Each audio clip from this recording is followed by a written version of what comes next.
you are 18 or older, you think that God is real and you have like actual arguments to defend it, not just like look at the trees or whatever. If you have like actual arguments that don't involve personal experience, and your religion is Muslim, Christian, or Jewish, if it's not one of those three, probably not going to talk to you for very long. Um, but with that, we can Hey, what's up? How's it going? How's it going? Not too bad yourself. Doing well. How old are you? 31. Yeah. And what religion are you? Yeehaw. Thank you so much, KK. Appreciate that. I'm Christian. Yeah. So what's your strongest argument for the existence of God that does not involve personal experience? I would say individuation and unity. What do you mean by that? So I take it you make a judgment on God. So you say that God doesn't exist. Obviously. Are you agnostic, atheist, or atheist? I'm not sure what the difference is. I mean, there's a couple differences. They're kind of the same thing. So good answer. Okay.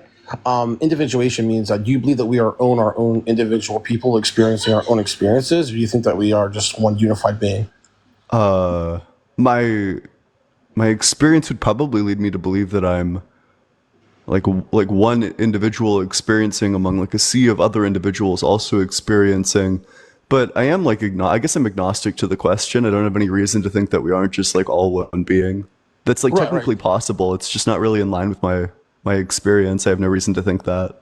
Right. So you think that it's possible we could be one being. So I mean, like that's the thing is that what grounds that though. So I mean, like if you believe that is a possibility, I mean, you kind of forfeit the right to argue intelligibly with me because you could be arguing against your own brain right now. What Well, yeah, I grounds? mean, people argue against their own brain all the time. What's the problem with that? Sure, sure. So I'm saying, but there is a possibility with your belief that this is just all a simulation, and we are just you're arguing against yourself right now in a corner. Not really. I mean, I could just be deliberating this with myself. There's lots of parts of people that all like constantly communicate with themselves.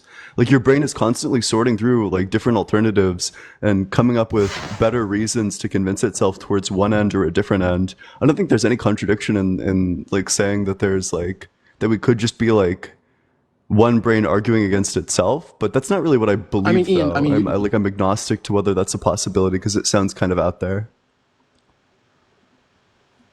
yeah, I mean, like, okay, so, like, I mean, like, again, you're kind of defining, like, the function and biology of the human brain. I mean, yeah, sure, we have human brain, we have processes in the brain that actually operate in terms of things where we communicate with our own brain to form a sentence or things like that. But I'm not referencing that. What I'm saying is when it comes to individuation, I believe we're our own individual being with our own individual consciousness. Okay, like for example, there is examples of unity throughout the entire universe. Like for example, your ring finger is unified from your pinky finger, okay? And they're supposed to be distinguished from one another. So these are all small scales of unity over and over and over again, Yeah, but okay? why So does I this guess what mean I that? say is Why that does this mean that God's real? Also, Chris, thank you so much for the sent subscription. Big W, Chris, in the comment sure, section. sure. So if you forfeit God, and you speak from a godless world, okay, you have to account for all these things that like basically for these examples of unifying things or individuation. And if your options are kind of simple, I mean, you can say I don't know, but it comes down pretty much to like a dichotomy. You only have a very few options to pick from, and if you think there's, I would say, is your third just basically stating I don't know? Well, I can accept that either like we're unified or we're not unified. That's fine. I just have like I guess I'm not like it's totally possible that we are just like one unity. We could just wake up as like one collective consciousness tomorrow, but I think that that's unlikely. So I'd probably just defend that we're all individuals. Yeah. Oh, by the way, my connection's kind of like cutting in and out. So I heard everything you said. But there's a little bit of a delay. But again, Yeah, though, what but I'm saying is that what does that you're saying mean? you're agnostic. Why does that You're mean saying you're God is agnostic. real? Yeah, I mean, I leave open the Sure. possibility. So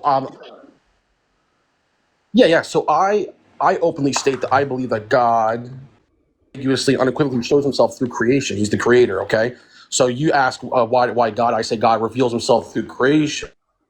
You deny that God reveals himself through creation. You're saying creation is not a revealing factor. So then I would say, I guess an important question is, do you need as proof for you to be swayed? Yeah, just like a philosophical argument would suffice. But so where in creation does God reveal himself?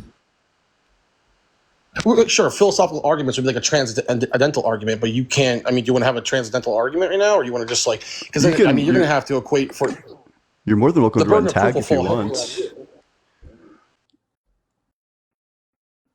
the proof will fall heavier on your end, though. That's the thing. Is that like so? Like again, I was going with down a philosophical route in terms of individuation, but you said you're that idea, so you've already forfeited your right to argue with me because you already said that there's a possibility we could just be one unified being. So you've already But wait, forfeited why your right can't to. why can a brain not argue with itself? Like you could play chess against yourself. That's not a contradiction. No. A brain can have the brain can work in a biological way where there is a communication between itself. I'm saying that is the biology of the human brain. I'm saying you've already forfeited intelligibly because you said that what grounds your belief, you are basically they would call that a I don't know, I forgot what the term is, but you basically are stating that there is that possibility. So since there's that possibility, you've already lost the argument. Because Wait, I'm wait. stating Why? that I In believe what way? God is a different factor. Because God is what? You can state that I've like The forfeited internet's the cutting out argument here. as I many can't. times as you want. It just doesn't really make it. I don't know. I don't think saying that you've lost the argument makes it the case. So, do you have any like actual Sure, Ian. So arguments? what I'm saying, no. What I said is that I already grounded myself in God. Okay, so I'm saying my grounding belief, what gives us individuation, it makes us individual, unified beings, is God. I'm asking you to account for what unifies us, what unifies you and gives you individuation. Wait, what? You have to So, solve for X. are you I already asking solved for for X. unification or individuation? Which one? I want you to solve for X, X being what unifies us as individual beings that are a unified being. So When you say we're individual, unification, what do you unified. mean by unification?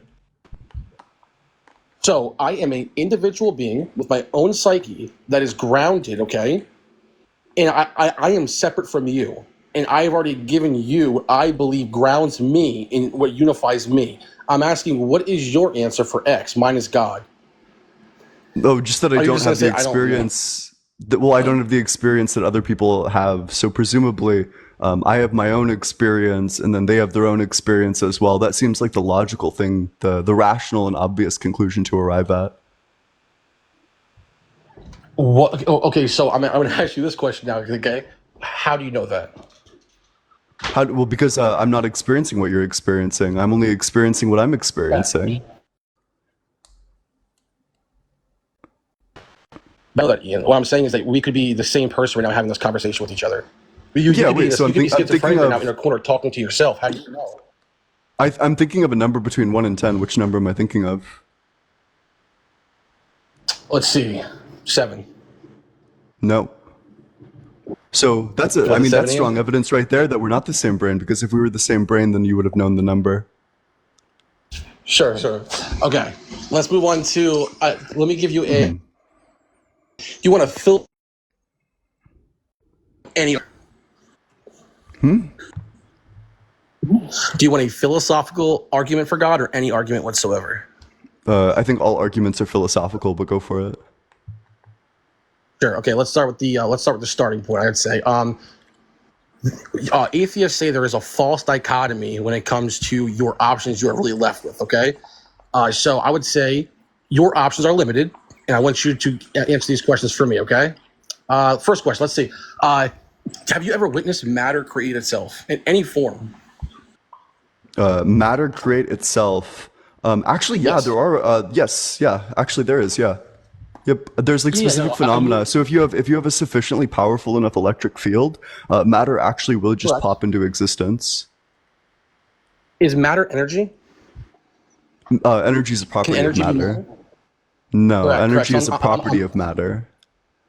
correct. So I'm asking you to, without hijacking the term pure nothingness, have you ever witnessed matter come from pure nothingness? Okay. Have I'm not I've talking about hijacking it. Saying, you can't hijack the word nothingness. I'm saying pure nothingness. You know have what I ever pure seen nothingness it? means? Have I ever seen it come from pure nothingness? No, I haven't. I don't think that there's ever been pure Pure nothingness. nothingness. Okay. Okay. Do you think that space time can be eternal? I do, yeah. In fact, I think that it's inevitably eternal. In fact, I'll give you an argument for that that guarantees that it is eternal. So it has five premises. You need to reject one. One, Mhm. creation, or in this case, let's just do a beginning. A beginning is a change of states. A change of states is a change. A change requires a before and after. A before and after requires a past, present, and future. A past, present, and future Mhm. requires time. So which of those five premises do you reject? So I grant them up until mentioned that. So actually, I'm sorry. Give me premise one again. I thought you were Yeah, mentioning the just that first a premise, and you were just beginning, going along. a beginning is a change of states. That's the first premise. Yes, I grant that. Yeah, so a change of states is a change. I grant that. A change requires a before and after. I do not grant that. You do not. So you think that that a before and that the state is identical. That there is no before and after involved in a change. That when you have a change, the thing remains identical. Correct. How Correct. can you how I can would you have have to how can not you have a grant that because. change? Yeah, go for it. Sorry. There's a bad connection again. I have to not grant because that would go against timeless, spaceless, matterless being, which I believe is God. Okay, So see, so like can you I give me an grant what you're saying in example terms of of? change. Change does occur on those premises. So would you mind giving me an example of something that changes but doesn't have a before and after? Yes, God. Oh, but something that's like not God, because God's the object that's in contention. And also, you think God changes? Sure. Let's see. Sorry. Wait. But I want to be clear. You think God I think changes? God. I think He changes in certain ways. Yes, but not ways that I fully understand. I think Which God changes. Yeah. what ways does he change? Well, again, you're asking for properties. There are ways that He changes, but I'm saying that I believe God is changes, but I don't know the ways in which. So I would say maybe like He could change in ways that influences the way our universe works. So He can make changes, or He can Such change Himself as? to influence the way the universe works and Such operates. as? Uh, um, sure. Placement of things in the universe, dark matter, things like that. Things He can change the way things are. He can change Himself. Things Oh, like okay. that. So you think that Again, God that's can. my personal belief. That isn't. So you think that they can go from so before God places dark matter, there isn't dark matter there, and then after God places dark matter, there is dark matter there. Is that Correct. basically what you're saying? Yeah. Okay. Perfect. So this is an example of change requiring a before and after. Yes, it is an example of change requiring a before and after in a closed system created by a god.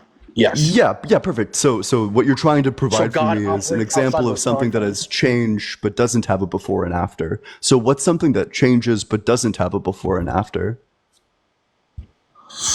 Uh, don't have an answer for that one because I was answering. So my belief was something that had that. So again, I believe God created things within certain confines, and those confines things. So again, I have the art in our universe. There isn't things that change or don't require before and after, but God does. God can change that. So, or God can have differences within Himself. So, just a minute, is it possible? Can you bring me right? I'm going to connect to the Wi-Fi. Can you bring me right? Yeah, yeah. That's fine. Yeah, bring me right back. Bring me right back if you can. Hold up. Please, yeah, God, the Wi-Fi is terrible, but the discussion's interesting. Make sure you're double tapping on that screen, sharing it with your friends while we wait for the guests to come back up. Let's get all the way up to 50K likes. Share it with your friends. Drop a follow if you're enjoying the debates. If you never want to miss those debates in the future, what else? What else do we have? All that good stuff. If you're 18 or older, you want to play bingo. There's a link to the Discord in my bio. You can just go in there, type $God, and it will give you a bingo card, so you can keep on playing bingo. And I think that that's pretty rad. But yeah, if you want to support the stream, the Venmo's allegedly-ian. The Cash App is just allegedly Ian. Appreciate any and all support. Thank you all so much. Where is the person? Where's the person? You're supposed to be here. How many seconds will we give them? Who's the person? No, I don't know. I don't think I see them. Hey, guest, if you're here, okay. 5, 4, 3. Cameron, thank you so much for the $1 on Venmo. Yeehaw! Thank you so much, Critical Skills. Yeah, I'm happy to repeat the 5. The 5 premises are: 1, a beginning requires a change of states. A change of states requires a change. A change requires a before and after. A before and after requires a past, present, and future. And a past, present, and future requires time. That's the argument, to just say essentially that any change or that any beginning will necessarily require time. Hey, what's up? Is your Wi-Fi better? Yeah, I'm actually walking to my suite, so I just wanted to get back in because I didn't want to lose my spot. So back to what we were saying. So let me ask this. So Wait. yeah. Let's not. You're not about to pivot away, are you? Because I No, oh, think, no, I wasn't gonna pivot. I was on the same topic. I wasn't pivoting. yeah, go for it. Yeah. So okay. So let's say when it comes to so let's say space time. If space time is eternal, okay. Let's say that there is integer a. Okay, integer Wait, a wait, wait, is. wait, wait, wait. Let's not. You are pivoting away from my argument. You're just making an argument like for your Okay, own sorry. position. Sorry. Let's just Get stay back. on my argument. Wait. So if you can't give me an example of something that changes, but doesn't have a before and after, then I think you probably need to accept the premise that if something changes, then that means that it has a before and after. All right. For sake of the continuing the conversation, I will grant premise 3. What was premise 4? Yeah, that a before and after requires a past, present, and future. A before and after requires a past, present, and future. I grant that. Yeah. Yeah, and just that a past, present, and future requires time. Yes, I will grant that. Those 5 premises are true. What is the conclusion? Yeah, well, that's The conclusion would so be that time could be infinite. You're saying so. How does that prove? the conclusion is that a beginning requires time to exist, which means that time can't have a beginning because in order for time to begin, time would already need to exist. A contradiction. You would run into a time without time, which is just nonsense. Which means time on my worldview or yours is necessarily infinite. Yeah, no. I will grant to you that under those premises and our general understanding of time and how time operates, yes, there would have to be time in order for time to exist. Right, I get what you're saying, but again, I reference back to okay, God is a timeless, spaceless, matterless being, so therefore he operates outside of those confines. I mean, there's confines we operate within. And here's the thing, Ian, is that in order for us to actually grant God, okay, Yeehaw! Thank you so much, in Critical order for us to Skills. grant God, we would have to actually first accept that he is timeless, spaceless, and matterless. So those are the prerequisites for God. I mean, we can't say God can't operate within our space, time, our matter, and all these things. Otherwise, he wouldn't be God. The same Wait, way so that the you same way accept that time cannot have a beginning, correct? I believe that time does have a beginning because God created a beginning. But under under the premises you gave, under our general understanding of time, yes, I grant that those make sense. Okay, Yes. perfect. So then, for the sake of the conversation, you'll agree that time stretches back infinitely. I would say yes, but then may I ask you a question in regards to that? Yeah, go for it. Sure. So let's say that I was trying to ask before. Let's say you have point A and point B. You have 2 integers, okay? These, and let's say these are on on an actual field, okay? And everything that happens between point A and B is the events that happen in your and my life, okay? Things leading up to point B. Point B being our moment right now having this conversation, okay? If there is an infinite amount of things occurring, how did we get to point B? The same way that, let me ask it this way: if there's infinite dominoes knocking over and there's no beginning domino, how long does it take the last domino to hit your foot? Your foot being this moment we're in right now. There's infinite dominoes. They've always been knocking over. There is no infinite space. You can't have infinite on a infinite space time doesn't work in terms of having there's no integers in space time and an infinite space time. So I'll ask again, if there's infinite dominoes knocking over, when does the last domino hit your foot being this moment?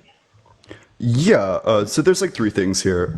First, insofar as you are conceding my entire argument, you're granting that time does not have a beginning. And this argument, even if this objection is like 100% true, which it's not for reasons I'm about to outline, even if it's 100% true, it applies to both your worldview and to my worldview, which means that this isn't a reason why God exists. Second, if we if an infinite number of dominoes could fall over, then we could traverse an infinite number of dominoes. Similarly, if the store is an infinite miles or an infinite number of miles away, and we travel an infinite number of miles, then we would be at the store. Thirdly, time could just be a circle. It could be one big circle, which would account for all of this, which would account for how there was always been something, and yet it's capable of being traversed. Also, yeehaw! Thank you so Wait, much. when you say time can be circular, you mean that it can be an infinite circle repeating itself over and over again? Yeah.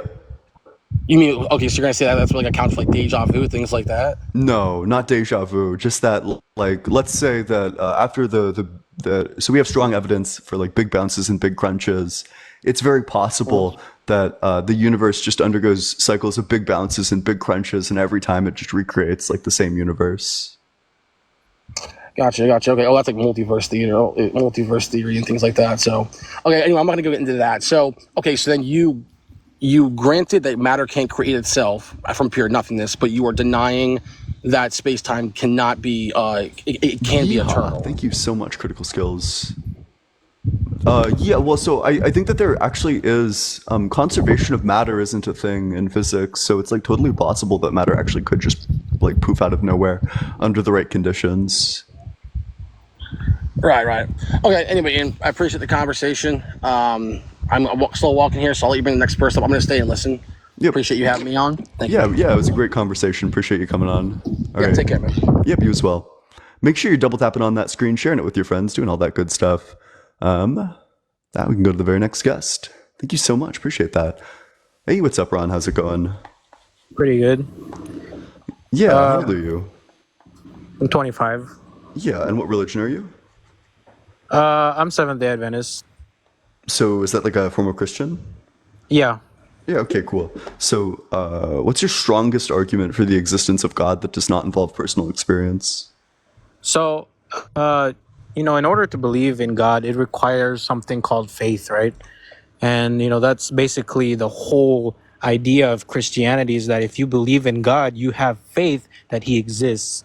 Um, you know, it's kind of hard to understand why a huge group of people would believe in that, if it wasn't real to begin with. So let's say they made it up, for example. If they was made up, then it leaves a huge hole in how did everything in reality come into existence, really.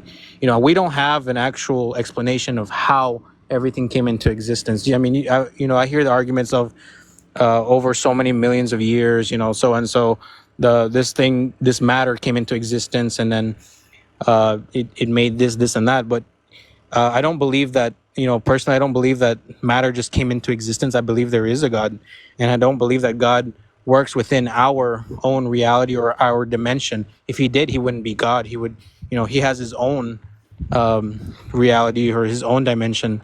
So, do you understand what I'm saying, basically?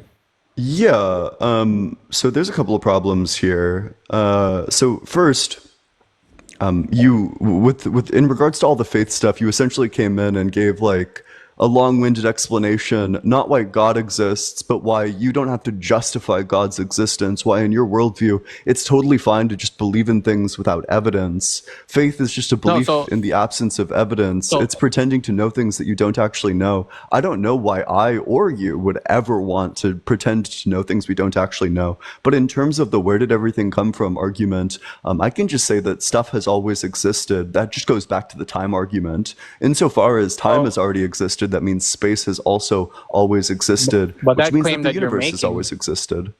But that claim that you're making that everything has always existed, neither you or I have actually been at the beginning of time. So that's just, a theory that somebody has created or made up, basically. We cannot actually say, yes, time, it started at this point and then it's going to end at this point. We don't know that.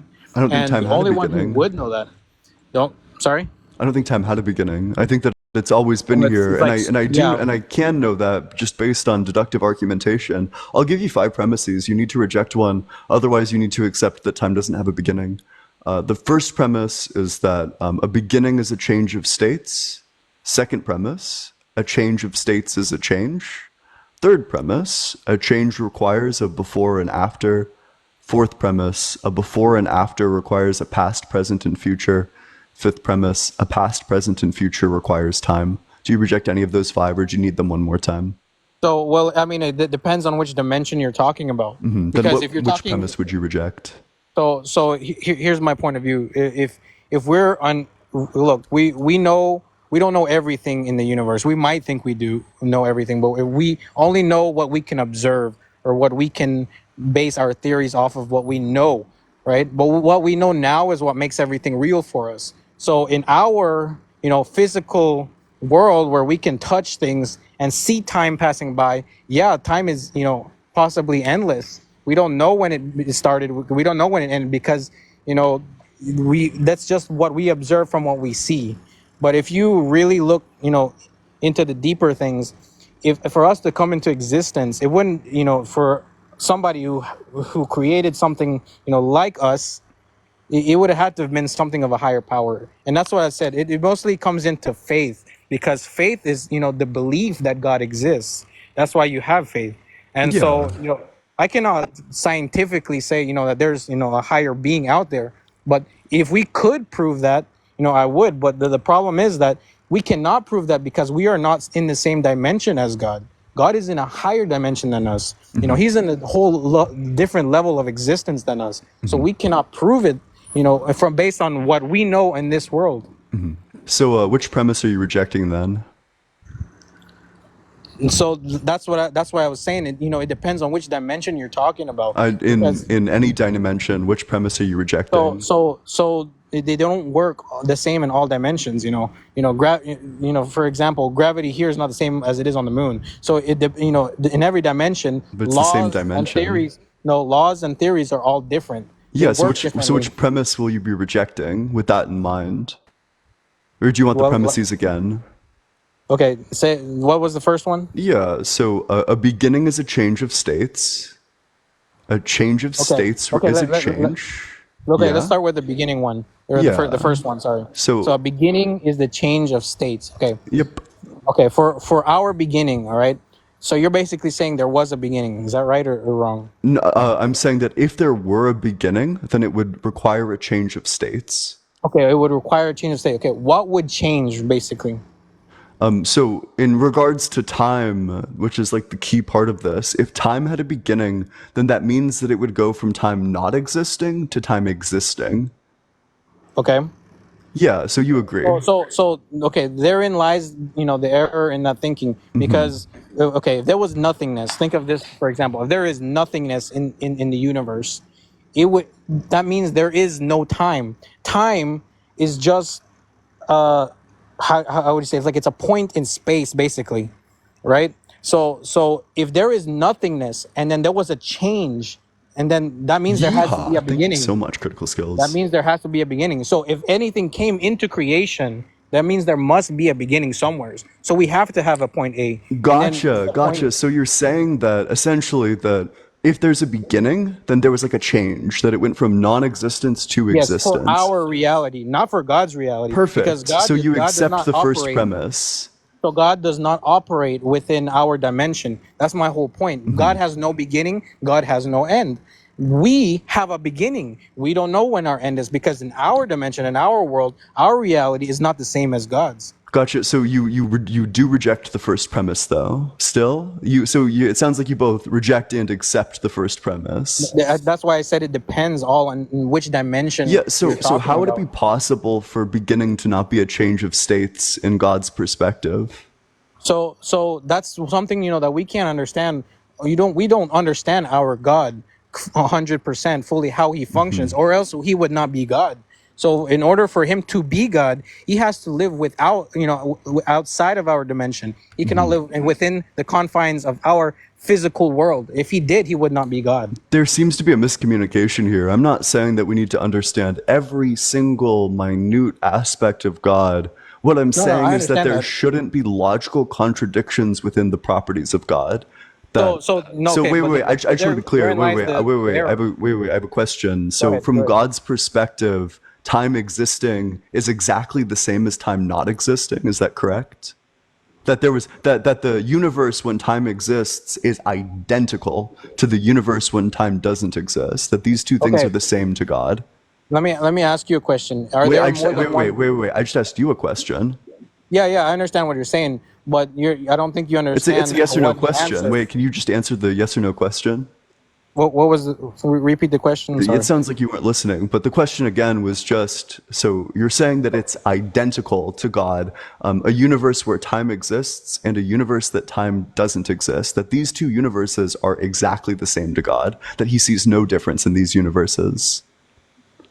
Oh yeah, I mean, well, I don't know what God sees, so I can't speak for God.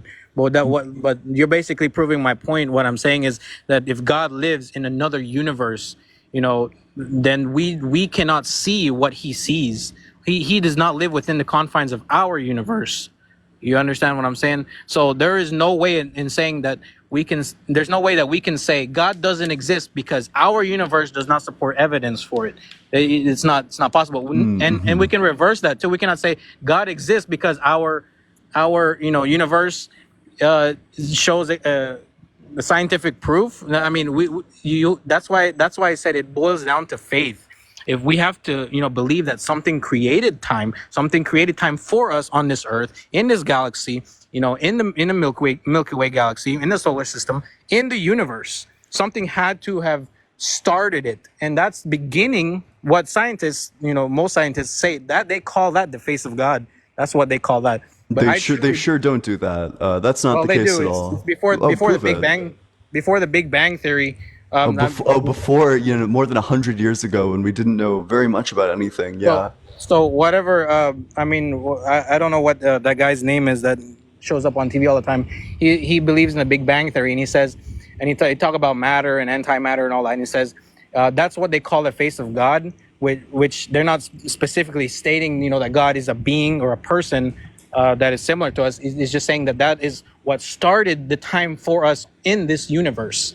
So, God, we don't know if he's in this universe or in his own universe, in this dimension or in another dimension. We cannot see in the fourth dimension. We only see in the third dimension.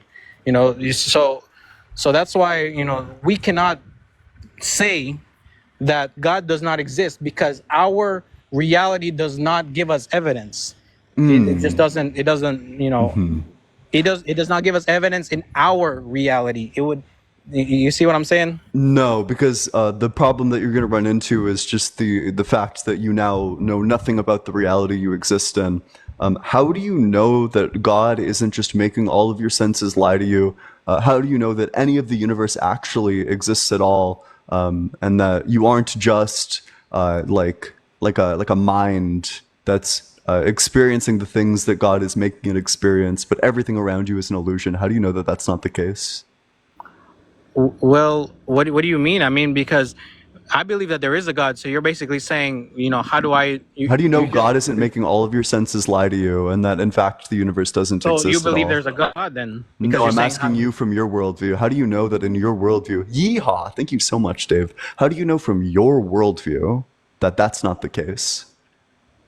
well, I mean, I can just turn that around and say, how do you know, Because that there is no God? in my worldview, I know that's not the case because in my So, worldview, God doesn't exist. so Yeehaw! that's Thank you so so that's the much, whole critical point. skills. So That's the whole yeah. So in my point. world, I know the universe exists, whereas in your world, you don't know that the universe exists. No, no, that's my whole point. What I've been trying to say this entire time. In your world view, what you can understand and what you can perceive to be reality, you don't know and you cannot prove that God exists because He does not live within the confines of our physical world. You see what I'm Wait, so saying? what do you think my point is, and how do you think that answers it?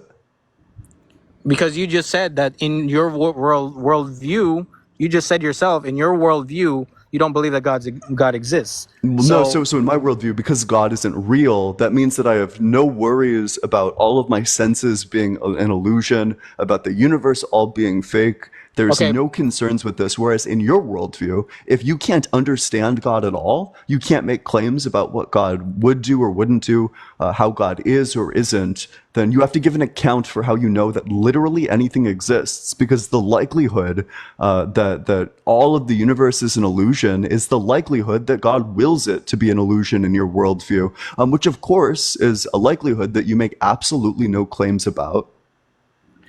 So I really don't think you understand the whole idea. What I was trying to bring about is that there's no way for us to understand the mind of God. We Yeah. we don't know, what he thinks. We don't know what he knows, only based on what he has told us. What most people would say would be the Bible, or different books that people believe in, which I personally believe in the Bible. But we don't know what God is thinking right now, but God knows what everybody's thinking. I truly believe that, but it requires faith, because God does not work within the confines of our physical world. That is my whole point. So you're basically saying God isn't real in our world because you cannot prove him. But I'm telling you, God exists because I believe, I have faith that he exists. Not because I can prove that he exists, but rather that I have faith that he exists. Yeah. Okay. So us not knowing about God is literally the cornerstone of my argument. That is the central point of my argument from which the rest of it derives.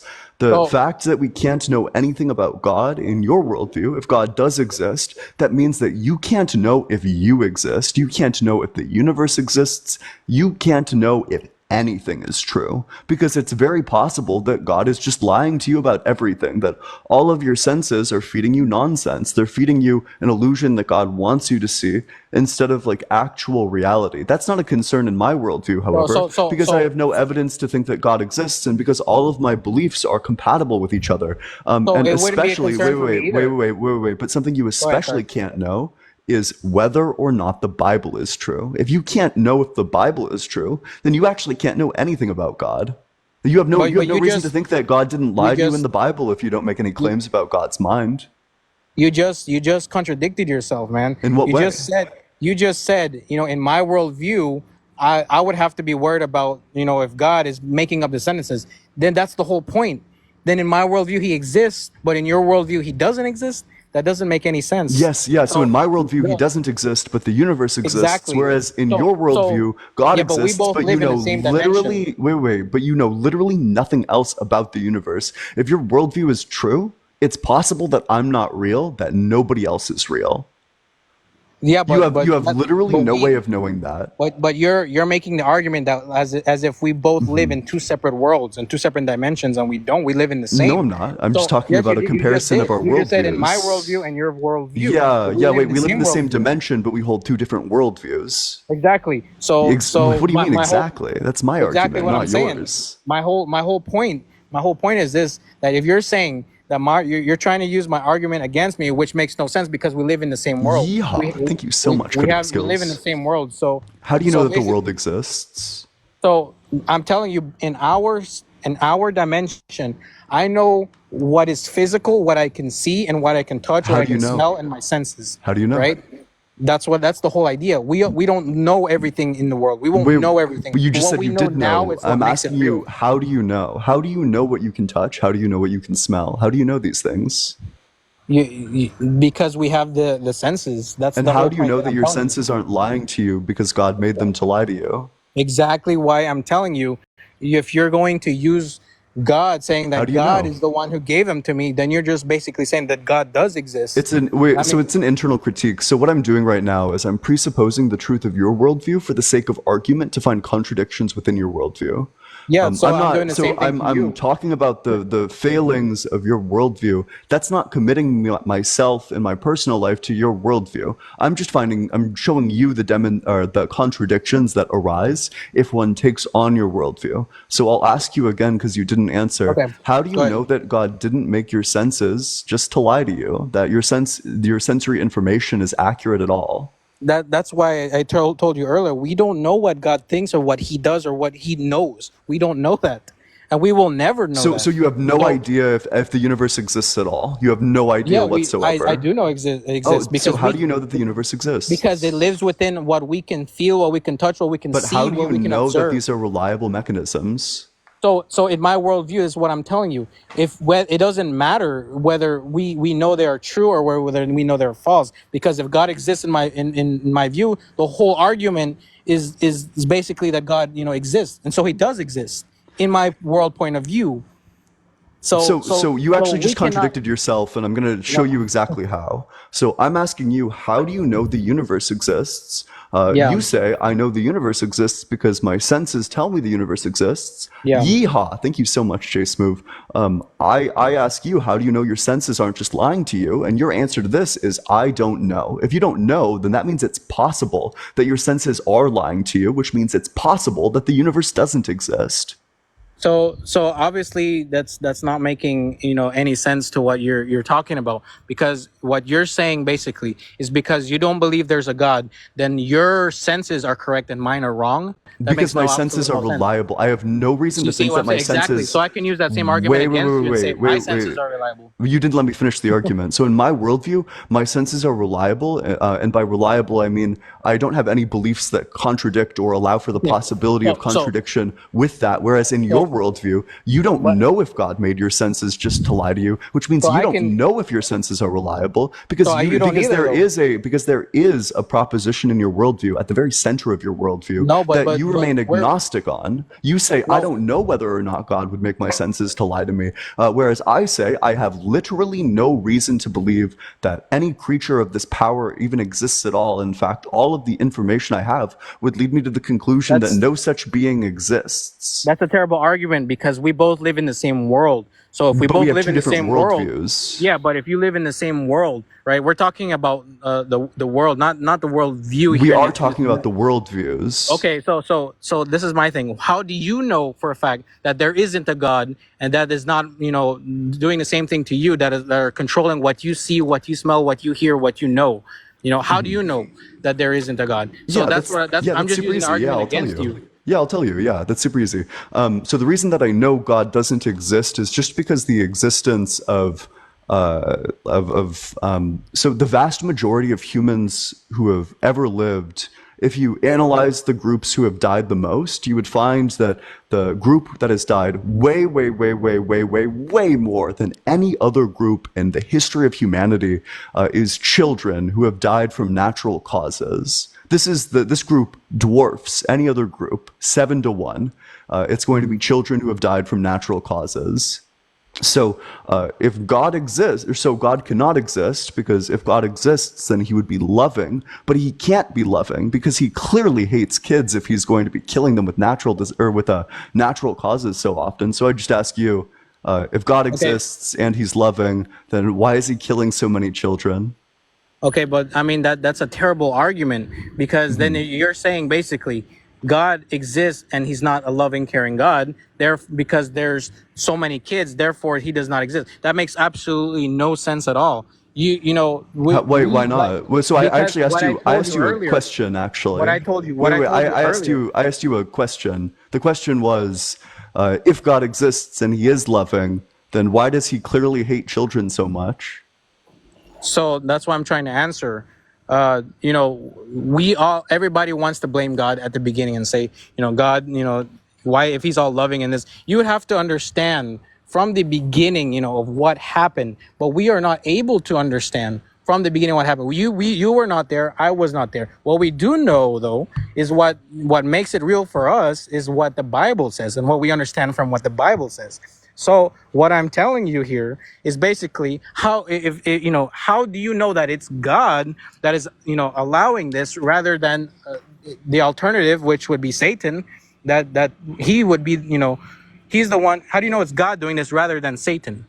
You know, That's a phenomenal question. The reason I know why it's God doing this and not Satan is because the majority of deaths, especially if you're somebody who thinks that life begins at conception, happen in the womb. The vast majority of people, if you would call fetuses people, happen in the womb. God's design is what enables the death of so many of what you so you might do call believe in the God then? kids. So you do believe in a God because you're It's an basically wait. stating I've already it's explained because of this. God. I've already explained this to you. It's an internal critique.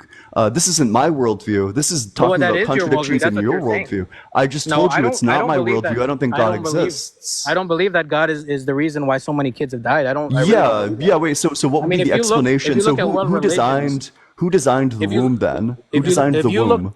yeah, but listen, if you look at world religions and you look at the Mayans and the Aztecs that lived in Central America, all the ones that were all the kids and stuff that were killed for sacrifices were worshiping evil spirits. They were worshiping Satan. So therefore, I can say that Satan, which is basically the opposite of God, is the reason why those kids died. So Oh yeah, it's a wait. So terrible so argument so my saying that you're basically let's do saying that comparative analysis. So you're you're my worldview, or so in terms of the number of kids who have died from natural causes, that's going to number 350 billion. Can you tell me, compared to 350 billion with a B, billion, how that's many exactly how many kids were sacrificed? so in that 350 billion, that specific statistic, there is no way that we would actually know that that number exists. We are just trying to come up with that number based on what we think that we know from history. Nobody has been alive that long to exactly count how many children have died. Yeah, And we so you know would just be so you would just reject science then. well, that's not science. That would be It is history. science. It's No, it's literally not it's wait, science. do you want me to send you a scientific study on it? So that's what I'm telling you. That's the Wait, do whole you wait, problem. yes or no? Do you want me to send you a scientific study on No, it? Yes or no? look, if you want to send Wait. if you You're want so dishonest that you don't even want the evidence. no, that's what I'm trying to tell you. That you're saying because science cannot prove there is no God, then there is no God, which is a terrible argument That's because not my God does argument not at all. because that's what you're saying. That's a scientific argument. You said that's what you said. Well, It's a no, scientific wait, you argument, want a but it's not. scientific source. So you said that we can't possibly know this, and I'm asking you, do you want a We scientific source that demonstrates that yes, we can? Okay, if you want to go ahead and send it to me, I mean, I'll take a look at it. I don't have a problem if you want to send it to me. Yeah, But perfect. So but then I'll send it to you, and unless you have a critique of the paper, then we'll proceed with the argument. but that, So what would justify God taking the lives of 350 billion with a B billion so that's children? the problem in what you're thinking here. Okay, you're saying that God does not exist because there's 350 billions of kids have died, and if God exists, that wouldn't have happened, which is completely not a way of thinking that God doesn't exist. That it doesn't make sense in your worldview. Well, It, why? it, Wait, it- what? So if God's all loving, why does He hate kids? okay, so that's the problem. I mean, when we started this argument, or this debate, I would rather say, uh, you're automatically assuming that God killed 350 billion kids, and that doesn't make sense because Well, we, it's like they I died told you from earlier, natural causes. So if you no, want to go through it, first of all, you would have to account for the estimated 300 billion fetuses that have been taken by miscarriage. So unless you're a pro-choicer and you think that like personhood begins at birth or whenever, you would have to bite the bullet and say that in fact 300 billion children have died because of the way God designed bodies. so you're saying because we're not a perfect creation, God does not exist. Is Well, that what because basically we're God saying? didn't design a perfect anatomy. Yeah, that's an easy deductive argument to make. If So God so is if God is perfect, then He designed us perfectly. We are not designed perfectly, therefore God does not exist. That's a super easy argument. Yeah, Okay, so that's the whole point that I was trying to make from the beginning. pivot to faith. It requires a faith How did I because know? no, so if we have that faith that the Bible is true, and if you actually read the Bible and see what it says that when sin came into this world, then came death into this world. That is the reason why, and sin came through Satan. So you're basically making a claim that because sin is in this world, because children die, therefore God cannot exist. But I'm telling you, God exists and because He said that happened. You Prove see what it. I'm saying? Prove it. Well, I can prove it. In fact, I can tell you that the Bible, which is Yeah, prove the Bible. thousands of years Prove old. that the Okay, Bible's true. Prove it. sure. Let me start with this. For example, where do we get the 7-day week? Well, wait, I'm asking you for proof of the Bible. That's what I'm telling you. This is proof. Wait. Where do we get the I'm 7-day week? asking you. Can you just go ahead and prove the Bible? Give the argument. Okay. Yeah, the 7-day week comes from the Bible. The And why first does day, that mean second day, God is all the way. real? Yeah, because the Bible, it says, remember, it says the seventh day is the Sabbath, and God sanctified and He rested on the Sabbath. It became a 7 day week. That book is the whole basis why we have a 7 day week in our calendar. And in creation, God said that, when He placed the sun, the moon, and the stars, He said this would be for seasons and times and everything. That's how we get a 12. That's how we get 12 months in a year, because the earth revolves around the sun, uh, and it spinning on its axis, the moon, and so on. That's how we get seasons. The Okay. book basically explains how nature works, and Wait. science Let's can not. Wait, also wait. say. Let's not pivot to a different one. Let's stay with the week issue. So the reason we got the seven So day week is because of Constantine the Great, who believed in Christianity but lived 300 years after Jesus did. I have no reason at all to believe that just because somebody believes in Christianity and acts based on their belief in Christianity, that means that Christianity is true. You need to. So, what's the argument that you were about to pivot So to? Let's go over I could that use one that against next. yourself. I In what have way? no. I don't have to believe that just because somebody believes in a scientific study that is actually true. So I just You use would the just be argument against denying you. reality. No, you're denying reality, In because what I mean way? you're You haven't. Wait, you because haven't proven that. because it Go ahead does and prove prove. it. It does prove, because the seven Prove day it. the 7 day week comes from the Bible, and we know that the Bible is from before Constantine. It was from Yes, the but he beginning. only implemented it because he believed in the Bible, but he Exactly. didn't because he also couldn't prove. Could Constantine prove to me that the Bible is true?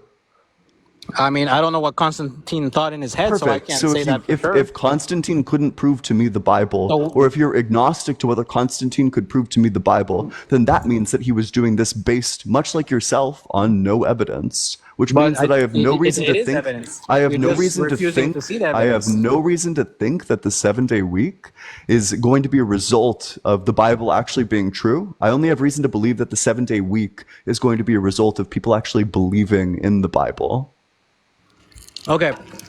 Okay. So which So argument so do you want to so pivot to next? Go for it. so so the thing is this, right? In the Bible, uh, if you believe, for those who believe in Noah's Ark, we can dig up artifacts, and even from the time of Moses, we can dig up artifacts from the Red Sea, where the chariots went into the Red Sea from That didn't Egypt. happen. So if So you you Google can actually chariots, see, I've already you can Googled it. actually see the chariots. Ron. If you Google chariots in the Red Sea, the first thing that will come up is an AP News article that says fact check false stories claiming that chariots are found in the Red Sea. This isn't real. It's been debunked.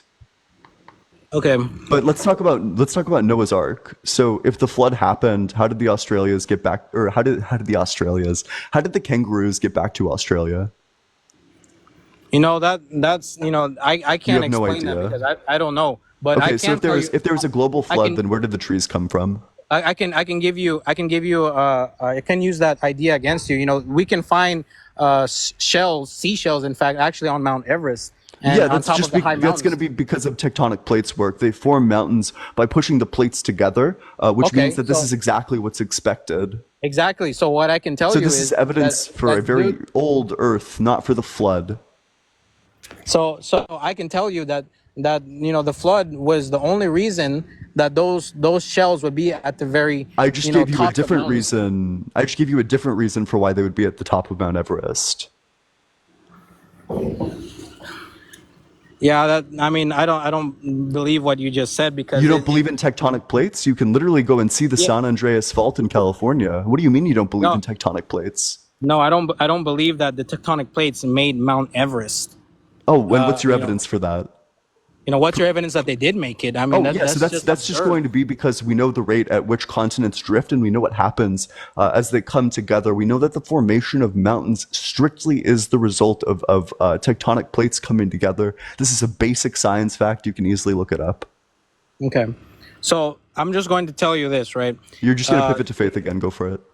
Yeah, I am actually. So I'm going to tell you, it does boil down to faith, because that's what I was telling you from the beginning. I mean, there is a lot of evidence if you do want to look for it, and you can find it. And if you really want to understand it, you can study the Bible study, and not only the Bible. There's several books that you can study, and I encourage you to actually look into them and study them and see, for yourself. Maybe God might touch your heart. But I'm also going to, tell you that not everything that humans think, just because it's been proven through science, doesn't mean that it's actually true. I can prove through science many different things, and they're not going to be true. I can also prove through, the word of God, where I can say, make Juan, it. thank you so much for the $6.66 on Cash App. W1 in the comment section. W666. W Satan, hail Satan. Appreciate that one. So I would just encourage you to study and ask God, actually, if you ever have the courage to ask God for a chance to prove himself to you, and I think he would. So it does boil down to faith, and I really think that I think it's sad that you Wait, wouldn't even now, give Ron, does God a it boil? chance. Wait, does it boil down to faith, or did you get boiled down to faith? No, I'm telling you, that's my whole argument from the beginning. I said it from the beginning, from when I even came on here. I said it comes down to faith, that in order to believe that there is a God, we have to have faith that there is a God. And if you believe, that there's a Satan, then there must be a God. Well, I don't Because believe there's a Satan. so I mean, that is the biggest lie that Satan can create, that to make people believe that he and God does not exist. Because Yeah, if he well, does but I that, don't then he believe in a has. Satan, so you're just appealing to a thing that I don't believe in. So I'm not going to believe that either. Like So the biggest lie that Casper the Friendly Ghost has propagated in our society is that Casper the Friendly Ghost is just a fictional character and that he's not actually real. yeah, but we're talking about something that you created versus something that is in That's what Casper the existence. Friendly Ghost wants you to Yeah, but think. that's what you're saying, that's in our world. I told you from the beginning that they do not operate within our world and within our dimension, or else God Yeah, would not neither be does God. Casper the Friendly Ghost. He's a ghost. The Casper the Friendly Ghost that you're saying existed and was created by somebody's imagination within this world. He wants you to think that, but he's actually real. He's in the corner of your room right now, Ron. But he wants you to think that he's not in the corner of your room right now and that he was just created as a cartoon. No, Ethine, then thank you so much now for the $6.66 now for you're just ICU chat. W Ethine in the comment section. W666. W Satan, hail Satan. Appreciate that, Ethine.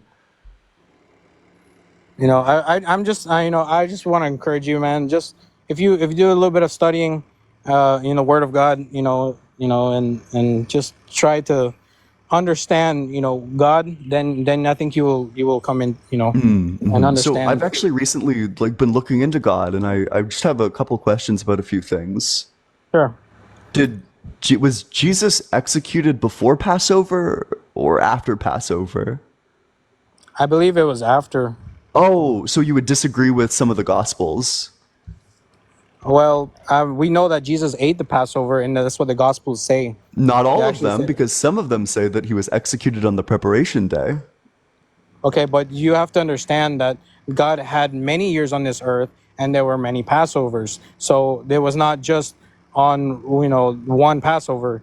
There were several Passovers. So So if was you he executed on Passover or was he executed on the preparation day for Passover? okay, so I believe he was executed on a Friday, which was a preparation day, So and he was then not executed on Passover. he was So the executed. opposite of the answer that you gave before. No, I didn't give an answer. Well, you I said that told you they that there had the were several Passover Passovers. supper. There were several Passover suppers. If you remember, he didn't have 1 year on this earth. And what's the separation between Passover? How many days are in between each Passover? Look, I don't really know what you're trying to. The point Which is, approximately how many days are between each Passover? Could you remind me? I don't understand what you're trying to Would you ask. is it maybe on the scale of like a year? No, my whole point was that the gospel says that he was executed on a Friday. He rested on the Sabbath, which what the Bible, aligns with what the Bible says. He rested on the Sabbath in the grave, and he resurrected on a Sunday, which was the first day of the week. So I go along with what the Bible says, and that's what the Bible says. So John says that Jesus was crucified on the day of preparation, whereas I think Luke. Yeah, John would be the most accurate source. Oh, Yeah. okay. So you think that the other gospels are full of lies? No, I think that when you have three different gospels translated by three different people from the original Hebrew text to Greek, and then from Greek to Latin, then to English, there are going to be errors. I don't think that there's not going to be errors. In fact, I can find contradiction in the Old Testament, but we got to understand that the careful learner is going to discern these contradictions and say, look, these are not contradictions from what God said, but rather that what a man, if I'm writing down something with pencil, and I make an error by mistake, it's not an intentional error. Gotcha. So you're saying that there are some fuck ups in the Bible. So I'm saying that you there are think that grammatical Matthew, errors. Mark, and Luke fucked up on the writing I'm it what down, but you think John got it right. what I'm telling you. I'm saying Wait, John would that's just probably just a yes or no, just a yes or no no, answer. no, because Do you think that Matthew, Mark, and Luke fucked up writing it down and that John no, got it I right, or do you don't. think that John fucked I up writing don't. it down and I that don't because you Mark, got to remember it was Matthew, not in and English. Luke? It was not in English. It was in Hebrew. Yeah, So so where did the I translation think the error person happen? Seems like a I pretty think substantive error. I think that the person who translated it to Greek, and then have you ever played that game where you tell somebody something and they tell somebody another thing, and so on and so on, and then at the end it gets twisted a little bit. Okay, from those translations, I think there are going to be grammatical errors. I believe so, and in fact, we have King James version, we have the NIV version, we have a few other versions, and they're going to have a few differences in their text. In fact, the Catholic Church even says it. When they had 27 scholars to write the Bible from Latin to English, they had 27 scholars had to review it several times because there were some errors. And in their Bible, it says it seems that some of these errors were due to translation errors. Yeah, so Because do you remember, think the exclusion, the entire complete exclusion of the Last Supper is like a translation error? I don't know for a fact. I wouldn't know for a fact. I wasn't Wait, there but when it was just translated. think about this intuitively. Do you think that leaving out the entire Last Supper is a translation error? Do you think they just mistranslated all the words I into a don't, completely different set of words? but they didn't because So that's then something that where's the you're. Last Supper? What significance does that even have for Christ's execution? Why Because does it it? says in John that he was executed on the preparation day, I believe. And Yeah, then in the other three it says that he was executed on Passover. So was he executed on Passover or was he executed on the preparation day for Passover? Which is it going to be? so that's what I was telling you. I believe he was executed on a Friday. But What which way? John said. So what was the question that I asked you and how do you think that answers it? I just told you it answers it because Wait, but the thing is what was this: the you have question? four different. What was the question that I asked you and how does that answer it? The question that you said is, do I think that there are mess ups in That's not the the question. other gospels? The question is just was he That's what you said executed on the earlier. that's not what I said, but that's not what I said just now. You're not Oh, talking to just me now. Sorry. earlier. You're talking to me as the conversation progresses. We move in a Okay. temporal stream, Ron. I'm going Okay. to Okay. ask you new Yeah. questions. So the question that I just asked you is, was Jesus executed on the preparation day for Passover, as it says in John, or was he Okay. executed on Passover, as it says in Mark, Matthew, and Luke? Which was he executed on? Okay. That's why I was telling you that he was executed on preparation day, which would be a Friday. That's why I Gotcha. told So you that's what I Mark, believe. Matthew, and Luke are all wrong. So Matthew and Luke do not say that. They says that he was executed on preparation day. No, they say that the Last Supper happened. They very much don't say that. What do you think the Last Supper was? It was the Okay, but Passover you're dinner. confusing two different scenarios. The Last Supper did happen because remember Christ ate the Passover several times actually because there's more than one Passover. So you're confusing two different times. That's what I've been trying to tell you. Wait, so you're saying that that actually creates like an even bigger problem for you because you're saying that the Last Supper, which is depicted as the day of his execution, happened like an entire year after. No, you're not So understanding. you think there's like a year difference in the account? Okay, You've just okay. amplified your problem by like 365. No, you just did because you're not understanding You what I can just say, told and I you. agree, and you've been trying to do it every single time I make a point, you try to just turn it on me and say, no, that's actually exactly what you've done. And every single time you've been unsuccessful, you should abandon the strategy. It doesn't make you look good. So I'm not trying to look good. I'm trying to just tell you the fact, and the fact is that you got to understand that God, didn't have 1 year on this earth. He had 33 years on this earth. So what I'm telling you is that every year they had a Passover. The whole idea was that they would kill the lamb and eat the meat and so on and so on. Yeah, but So Christ was the so lamb. I'm aware. That's fine. So so so wait, at the wait. Can you time can of you his tell me exclusion. can you tell me the day that was both preparation for Passover and also Passover itself? Which day was that?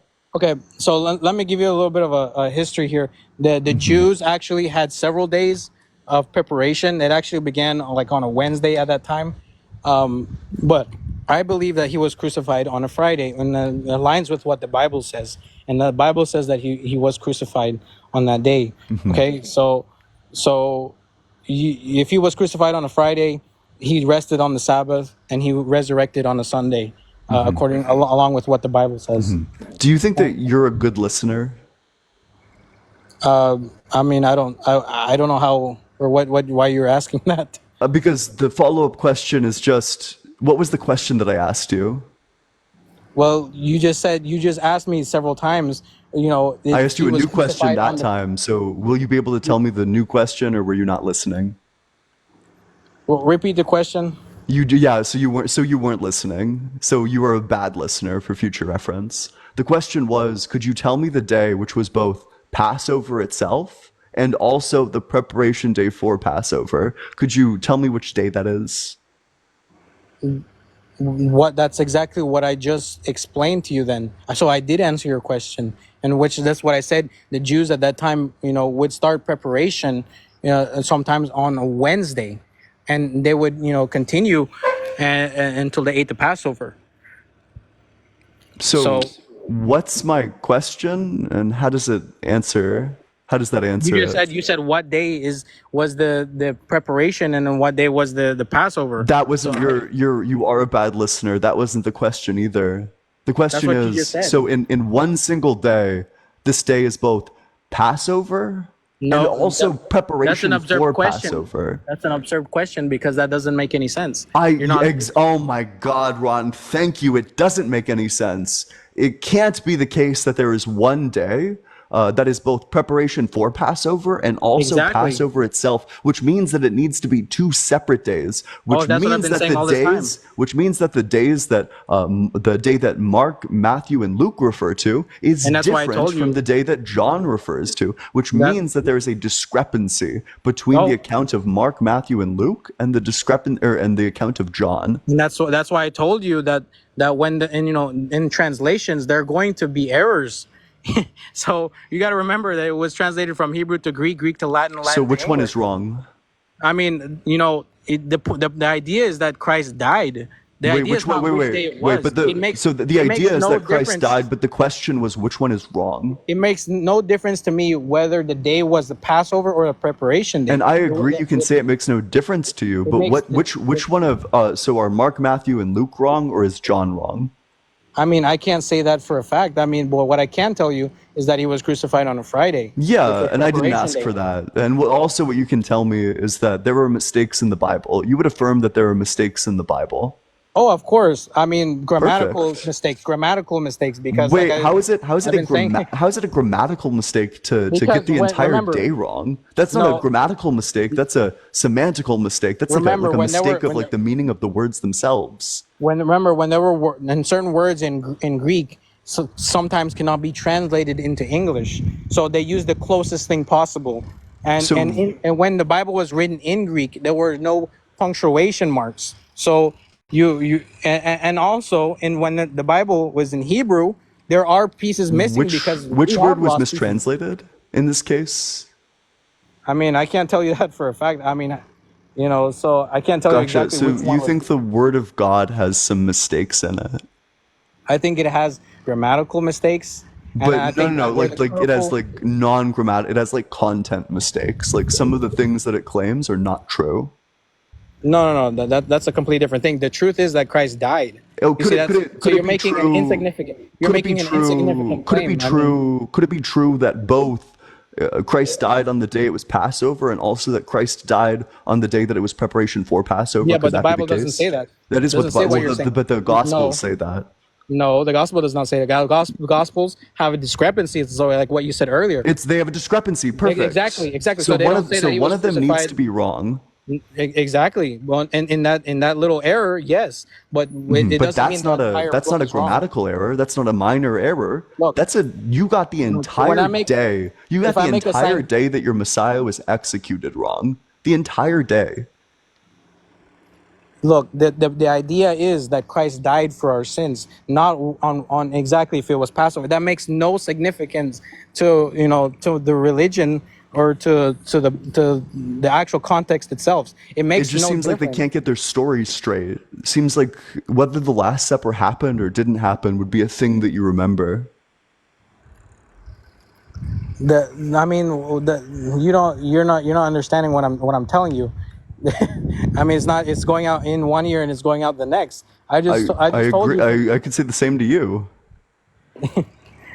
I understand exactly what you're saying, and I said exactly what I told you. You're using uh, uh, two different arguments that contradict each other. You're saying that one, there's a discrepancy. Two, that the Bible says both of them, but that Christ died on preparation day, and of course it's a discrepancy. It's not a contradiction. It makes no difference. What Could makes a you difference die is both on? Is it possible to die both on Thursday and also on Friday? okay. Let me put it this way. Wait. Is it possible to die both on Thursday and also on Friday? Obviously not. Yeah, so it is a Obviously not. contra. Wait, is there a logical contradiction there? Yeah, because the Gotcha. thing So is it's this. not just a This discrepancy; it's a so contradiction. I can tell you this that there are three scientific studies on one trying to prove one theory. Okay, and so there's several times in this cases where the three scientific studies contradict each other. Does that make all of them untrue? No, it does not. Wait. So wait, So what's the I can use that scenario? logic against you, What's the a scenario? million times. Wait, could you show me? Could you provide for me the Well, studies? I mean, there are several studies. I Yeah, don't yeah. have anything on So hand. provide the studies. Back up your claim. I gave you specific verses for all of these. So back up your claim. Provide me the three scientific studies, and I'll tell you which one is wrong. I mean, look, if you think you know everything, you're obviously not I going to believe in don't. God. And so you said, you said just now that you're going to tell me which one is wrong. How would you Yeah. even know in certain scientific studies? Because it just doesn't make any sense what you're trying to claim, man. I mean, I look, I gotta go because I gotta go to work. Yep. But I know it was good having a conversation. I think that, like I told you from the beginning, it boils down to just faith. You really have to, put the study into it. Ask God to give you understanding, and if you do that, Yeah. if you ask God to give you understanding, then He will give you understanding. You can't just, base your claims off of what you think of yourself because everybody thinks differently. Thanks, Chris. Anyways, I gotta Appreciate go. it. Yep. I Yeah. gotta go. So. Appreciate you coming on up here. Whoa, Chris. Thanks so much for the relaxed goose. Hold on. Wait. I gotta go get. Where did my eraser go? Damn. I guess I'll just be whiteboarding by hand. Hey, but make sure you're double tapping on that screen, sharing it with your friends, doing all that good stuff. Yeah, we do in fact have a running Ron, one might say, but keep on double tapping that screen up. Let's get all the way up to 100K likes. That's only like 20K, or that's only like 20 likes for all of you. So you might as well. But make sure you're dropping a follow as well if you're enjoying the debates so you never miss a single debate in the future. And if you want to support the stream, Venmo's allegedly-ian. The Cash App is just allegedly Ian. With that, we'll go to the very next guest. Hello. Hey, what's up? How's it going? How old are you? Great. Thanks so much for the cap. Appreciate am that. 42. How old are you? I'm 23. I only ask for TikTok terms of service purposes. What religion are you? Oh, that's good.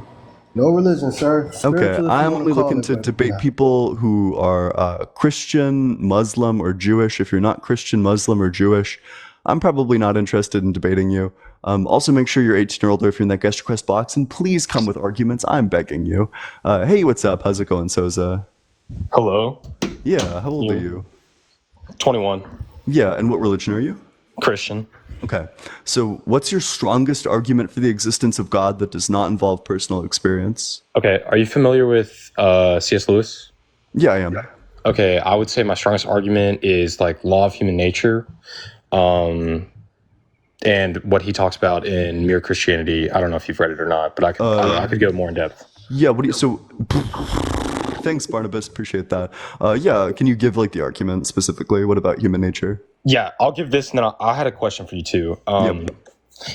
So his like contention is that basically we were all born and like all humans and across all societies, there's consistency within the natural morality that we develop, like a consensus in morality across like the Egyptians or the Romans or the Greeks or society now, and that we can see common themes across all of these, that we were born with a natural given idea of what's good and what's bad, and that he believes that this is a foundation of that we were made by a personal God.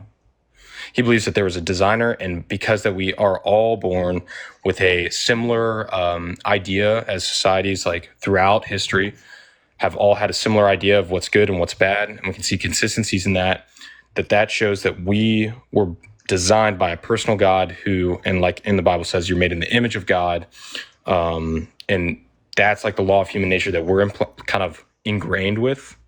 And then that is like lays the foundation of why not only there is a God, but why it's the Christian God. Yep. Yeah. So let's. I have two issues with this.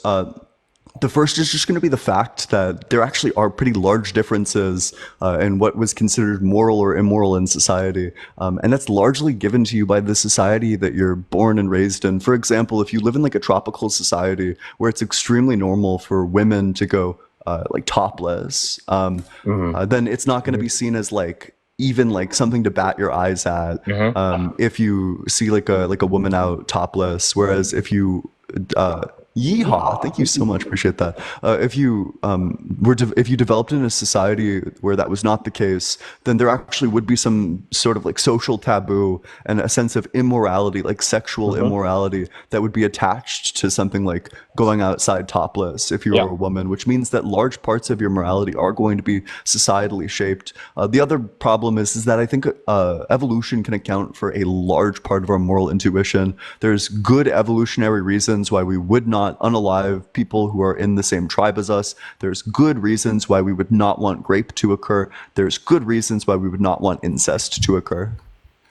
Yeah, so I think that I like had the same question when I first was like kind of looking into this, and then I think what you're talking about is more so like practices of general rules of morality, like the differences in those. So I would say like this. So like there may be differences in practices, for example, the topless versus non-topless, like one being viewed as immoral or moral based on like societal practices. And I agree, like societal practices will have an effect to an extent. But the idea behind that is, okay, you're viewing one as conservative versus not conservative, but it's never been viewed like wherever they draw the line, the good side is still to be conservative, and the quote unquote bad side would be unconservative. So they might have differences in practices, but the idea of each side is to be like there's a good and then there's a bad, and where they draw the line tends to differ. But like if I were to say like it's never been good in any sort of society to be selfish, like inherently selfish. It's never been looked at as good to do that. That's not true. And so if you ever read like Nietzsche's Genealogy of Morals, he talks about how in Roman societies, for people who were of the higher classes, it was actually extremely virtuous to be very selfish, to go out and get things exclusively for yourself. Viewed good as in good for who? So Nietzsche draws the distinction between, these are the terms he uses, but I obviously disagree with him. He talks about like master morality and slave morality. That the master morality in this is going to be the morality of the ruling class, the ones who are capable of going out and doing whatever they want, and that it's going to be seen as virtuous for them to do that and to like reify their power. Whereas people who are weaker are going to adopt the slave morality and are going to take solace in like they're suffering. They're going to say, well, actually it's good to be like chaste. Actually it's good to be like whatever else, because they didn't have any access to it. So do you think that would be okay? I want to think about what you said. So do you think that it's viewed as like I would argue that my opinion would be that deep down that people know that it's not going to be selfish, but sometimes developing a society or a what you'd call like a master morality, if we pretend that the master morality is good to be selfish and it is virtuous to be selfish, that allows us to be selfish without feeling as bad about it. So like if I was in a master class and I wanted to be selfish and keep everything to myself, then I would promote, I think that would be the way to work around to like allow yourself into sin, is to make it seem like it's okay. So basically, that the argument is basically that your morality, what you consider to be moral or immoral, is just going to be based off of the conditions that you have and the actions that you have the access and the ability to even do in the first place. That if you have the ability to do something that's like pretty fucked up, and you want to do it, then you're probably going to find a way to morally justify it. But if you don't have that capability, then you're going to think it's like morally justified that you don't have that, or you're gonna think it's like morally fucked up when somebody like uses their power against you. Essentially, just that like your access to power is going to shape and determine the morality that forms in the society, and to who specifically adopts this morality. I agree to an extent that like people with higher power are like in more powerful positions are going to be able to allow themselves to do more bad things, but I don't think that changes like the idea that there are like things that are self, like it's like you can have things that are like temporal good, like that may seem like good things that you'll be tempted to pursue, and even though you know that those might not be the greatest good, like in a Christian sense, how it would be like to follow like the Spirit and follow the other virtues. You might like think if you're in a powerful position, like money is like the greatest good. Like you may be under the presumption of that. So in your opinion, like when you create this like moral justification for yourself, you're like thinking to yourself, oh, I'm not doing anything bad. And you creating that moral justification is allowing you to do that. So I would still say that the development of the moral justification is rooted in the idea that you need moral justification. Like they still feel a need to be justified morally. And I think that the need to be justified morally goes to show that you have a natural, like you're born with the law of human nature of a natural good and a natural bad. It shows that you have a desire to fit into society's concept of good and bad, which I think is like definitely evolutionary. That it's going to be selected for to have a desire to fit in. That if you and your children fit into society really well and don't clash with it and are able to adapt with it, then obviously you're going to be better at surviving and reproducing, just because you're not going to disrupt the social order as much. I think that's probably going to be a much better explanation. I think that both, honestly, I think that both explain the phenomenon. Both I think could be valid explanations for the phenomenon, except if I think that the way we would like prove which one is real or not is whether there is a God that exists or not. So if there's not, then I would agree with you. Like if I knew that there was not, then I would agree with you that it's like a social phenomenon. But if there was, then it would be evidence to a personal God. Yeah, I agree with that. But the place then that we would have to argue. We would have to like debate the existence itself. Yeah, but that seemed to be an argument that points to the existence. But then we arrived at a stalemate, which means that we need to go to like different arguments to determine the existence. So, like, let me specify it. The argument, the law of human. So before we jump to like there. So the first argument would be to prove that there is a creator, that there is a God, that there is a designer. The law of human nature argument is to point towards a Christian personal God.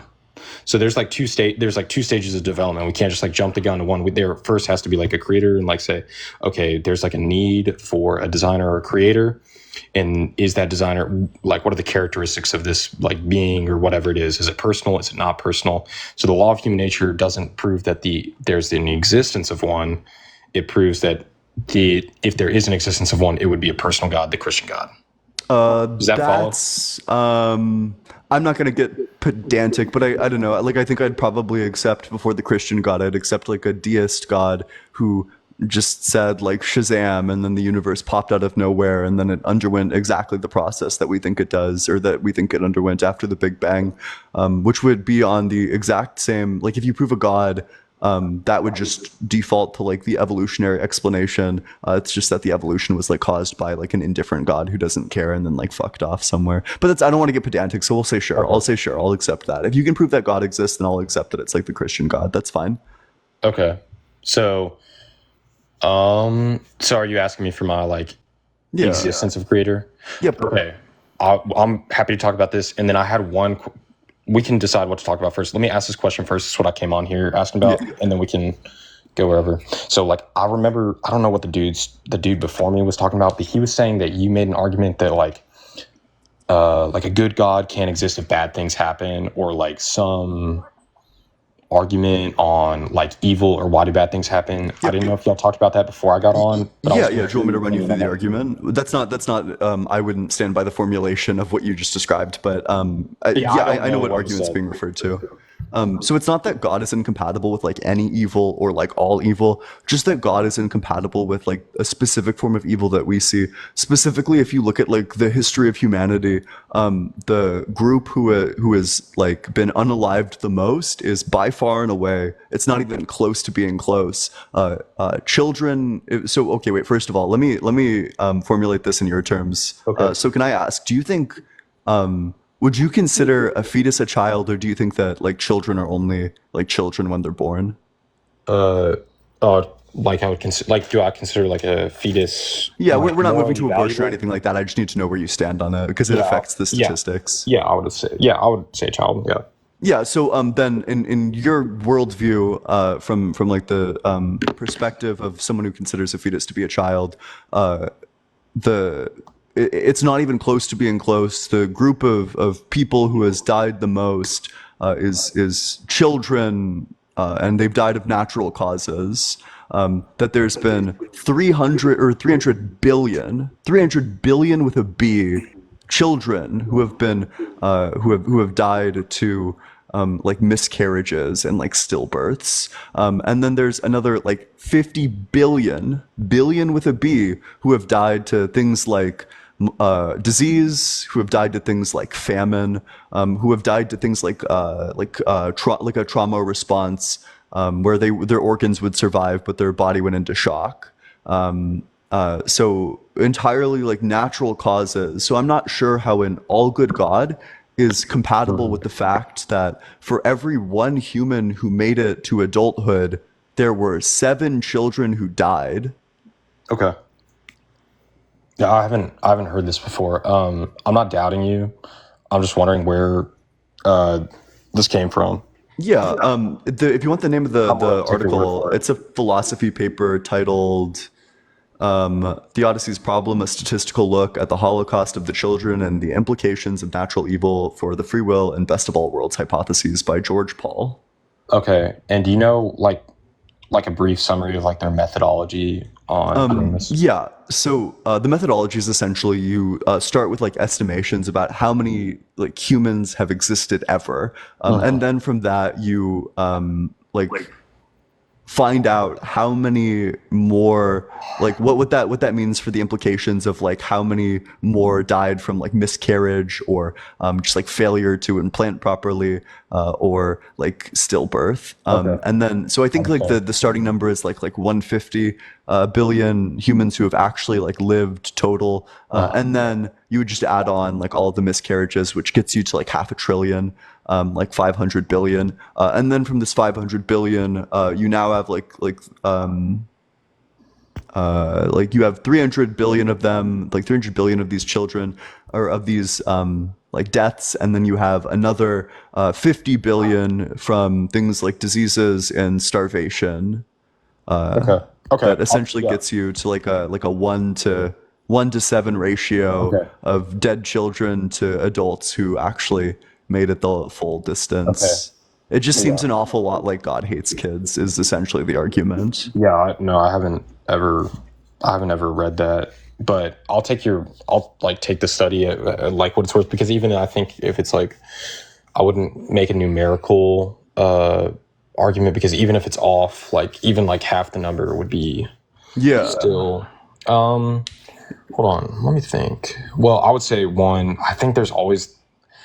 I don't like making this argument, but there's always the argument that like if God has a morally justifiable reason that's greater, that's outside the knowledge of our own, then we have to accept that. But I would have to prove God first and that He is No, that's good. fine. No, that actually does work. Wait, okay. This is like I'm giving you debate advice for the future. You don't need to prove God exists with this because what I'm running is the evidentiary Oh, problem of evil. it's under the assumption that He exists. No, so the central claim that we're currently debating in regards to the evidentiary problem of evil, it's different for the logical problem of evil. You actually do need to give a specific explanation, but for the evidentiary problem of evil, it's sufficient to say that God might have, and I have critiques of this that I'll get into in just a second, but this is like for future debates when you're like debating atheists.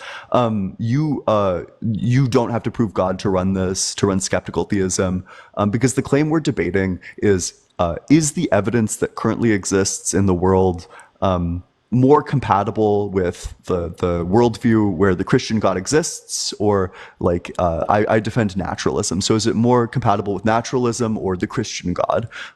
Now, I would roll out this evidence and say, look at all this evidence, look at all this like profound evil. Like this is not compatible with an all good God.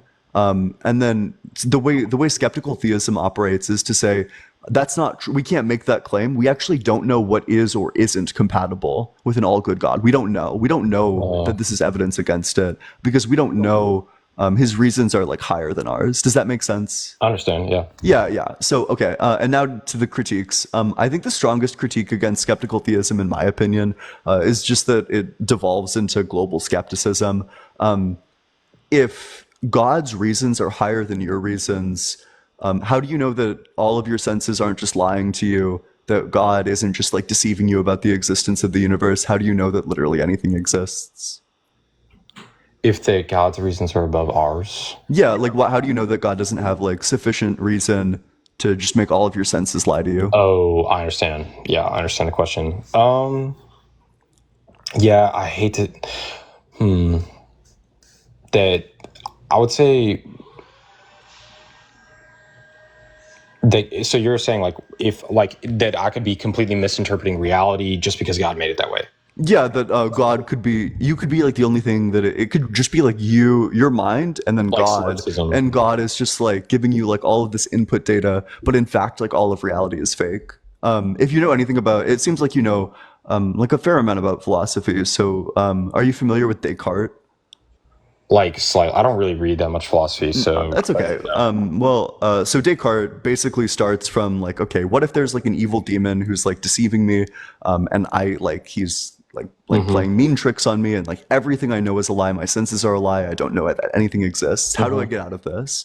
And the way he gets out of this is by figuring out that he exists and that God exists, and that he knows that his senses are reliable because God is not a deceiver. This gets really sticky for skeptical theism because you're saying you don't actually know what God would or wouldn't do, that his reasons are higher than yours. So you actually don't know that whether God is a deceiver or not a Well, deceiver. actually, I think that I would say I kind of disagree because I would say if you're to say that God has like a more morally justifiable reason would be to say that you're believing like so I'm saying God is a good God, right? Yeah. Okay, so if I'm saying God is an all good God, and if He has a morally justifiable reason that's something that I don't understand, whether I understand or don't, that He's going to do the good thing, always the thing of greatest good, then I would say like something like if if my senses are false and I'm just receiving a bunch of input data or like whatever, that would be something that I would assume more probably than not that would not be something of a good God. So I don't think it's that we have no idea what He would do. I think it's just that we know that He'll do the greatest good. And I don't think that if it's a loving God who wanted to create a creation, if it's a Christian God who wanted a creation and wanted to love His creation, that He would limit to like one person. I think that would just be improbable. Okay, but how do you know?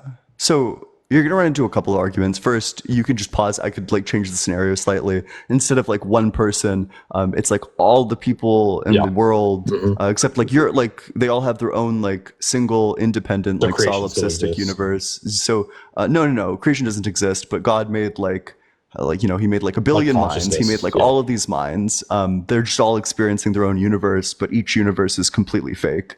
So how can you know that like that's not the scenario? But also, Hmm. even if you don't want to change the scenario, if you want to stick with the original one, how do you know that like doing this wouldn't be for the greater good? That God doesn't We can have do good reason to both. do Well, this? we can do the one where it's like Okay, sure. everybody. Yeah, go for it. So one, I would say like my contentions to that would be one, a fake universe. Like what would qualify as a fake universe? Because if it's real to me, or if it's real to the person experiencing it, like who are we to define reality if God is the creator of like whatever nature that we exist in? So if like we're experiencing it and like God is allowing us to experience it, and we're experiencing it in just the exact same way that we would if it was input, like quote unquote, whatever the input data might be, or if there is like a real aspect to it of like what we would consider real in the nature that we exist in now. I'd say you have to like define what is fake. And then two, like why would there be separate ones? I would say that like if God is loving God and he wanted his creation to have free will, that giving them a quote unquote fake reality would taint the option of free will. It'd almost be like you're giving them false options, even though you're letting them choose. And I don't think that the Christian God would like who's loving would make a reality where they would have fake, quote unquote, fake options. We'd have to like it's that's really like it's almost feels like a lot of semantics. I don't know. It would be like the fake versus real. I would have to like discuss that, but I don't think that's as important as saying that like a Christian God wouldn't present false options, something that's like not real to his creation. Yeah, so in regards to fake, that just means like that everything you think you know, you don't actually know. You probably think that I exist, but if like global skepticism is true, God's lying to you about all of it. I don't actually exist. Nobody exists. The universe doesn't exist. Like your body doesn't exist. It's just a mind. It's all an illusion. That's what I mean by fake. Okay. But then in terms of like why would he do that? This is exactly where skeptical theism like comes back around to bite you. You Yeah. don't know. God's reasons are higher than yours. It's possible he Well, has a okay, reason and you just yeah. don't So if it was for the understand. greatest, it was for, if it was for the like, let's pretend that he Yeah. had some morally justifiable reason to make it for the greatest good. Like, let's pretend this like God wanted all his creation to go to heaven, but they all needed to stand like the trial of sin, right? For whatever reason, like let's just like jump into this. Well, he could create a false reality for everybody where they're most likely to, where they're both, where everyone is given an equal chance to choose him or choose sin. Where I would say that now in like this world, you can make the argument that not everybody has the equal opportunity to find God. But if he were to like a morally justifiable reason for that I could see would be that God creates an individual reality for everyone where they all have an equal opportunity. Yeah. So I think you could make morally justifiable reasons, but I don't know if that is problematic for like let's say that is true. How is that? Which I don't think it is, but how would that be problematic? Okay. So the way this argument works is so the probability. So you agree that there is like some probability, which you make no claims about like knowing whether it's like high or low, because God's ways are higher than ours, God's reasons are higher than ours. So there's like some probability that you are completely agnostic to, that God is like just deceiving you about all of it. The way the argument works is like this. So the odds that the universe doesn't exist, the odds that like all like reality is all fake, are the exact same odds, one to one identical odds that God wants it to be that way. You don't make any claim as to whether it's like a high probability or a low probability that God wants it to be this way, because God's ways are higher than yours.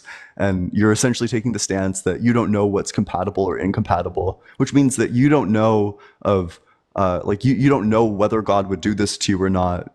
You're forced to be skeptical about the possibility of skepticism, which means that you are like you just fall into global skepticism. Does that make sense, or did I miss you? No, Did I I like lose understand. you? No, I Yeah. understand what you're saying. I would say that I don't know if I'm making an agnostic claim or not. Like, I don't know if I'm being agnostic to the idea of like it being probable or possible. I have not ever encountered like this argument before or like idea. I would have to think about it, but I think that if I were to, with what I know now, like make a claim, I would say that if God is good and loving, that I would also say he's truthful. I would have to assume that. But if God's truthful, then he wouldn't lie about the reality in which we live. Like our senses wouldn't be false. Like, you know, Yeah. and I think that I would have to take like the Bible and what it says on that. If I'm going to believe, if I'm arguing for the Christian God, then that's the God of the Bible. And that if he's truthful, then I would have to take then us interpreting a false reality wouldn't align with that. So I would say no. This you're just going to run into the other end of the sword, unfortunately, that if you make the claim that God deceiving you is improbable because God is not a deceiver, then I think it's on face much more improbable that God, being a being who loves all of his creations, would take the lives of so many children for like seemingly gratuitous reasons. Yeah, no. Well, but that's not deception. But if I don't think one's deception, one's not. But I think you can always like it's like falling back. It's like a circular. I think we'll be looping back around to the beginning of like there might be a morally justifiable reason. But couldn't there be a morally justifiable reason to deceive you about everything? Yeah. So what we were saying is like, is there a moral? Well, and one, I don't think. I think you're saying like God's killing all these babies. I don't think it's God killing all the babies. Not that he did per se, just that there's like basic steps that he could have taken to prevent like the deaths. Like he could have designed the people who like carry these babies better, such that miscarriages happened like a lot less. Well, even now that I've been thinking about it for like 5 minutes, I could think of maybe like morally justifiable reasons in the long run to allow something like that to happen, like preventing overpopulation problems that would create maybe like a collapse in societies that would cause more death or more evil, or not allow for eventual like eventually the death of Jesus Christ and like salvation. Like I could maybe like, and I'm saying like, I don't know if this is what I would go with in the long run, but like just now, like even like preventing overpopulation and collapse society, or preventing certain societies to populate and grow large and become dominant and create a sinful culture that more people would be lost in total. Also, I think that God doesn't care as much about death as about like life after death. And I would say that all unborn babies would be like heaven sent. Yeah, so there's a couple things here. First, overpopulation is not a problem, just because of like the ways that resource allocation works. That if the environment you are in for any animal of any species, any ecosystem, any of them, runs like overpopulation is like simply just not a problem for any of them, because if the resources don't allow for new babies to be born, for new populations to come into existence, then the sufficient number will like just die off. You're just saying it naturally maintains itself. Yeah, nature maintains itself in a cycle. Yeah, essentially. But the problem with saying that all unborn babies go to heaven, or like all children go to heaven, is just going to be that one, this is egregiously unfair that babies get like the fast track to heaven, whereas like the rest of us have to like slum it out. And two, it begs the question: you're going to need to provide a reason why God would allow all these. So why God would not just make everybody in heaven that also doesn't apply to all the babies who are now in heaven? Like, why did God not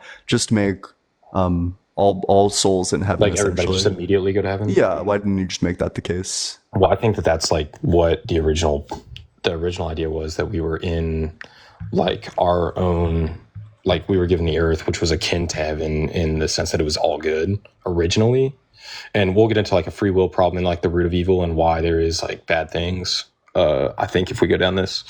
But like originally that was the intent. So like it's not, I don't think this is any by his like desire that it would happen this way.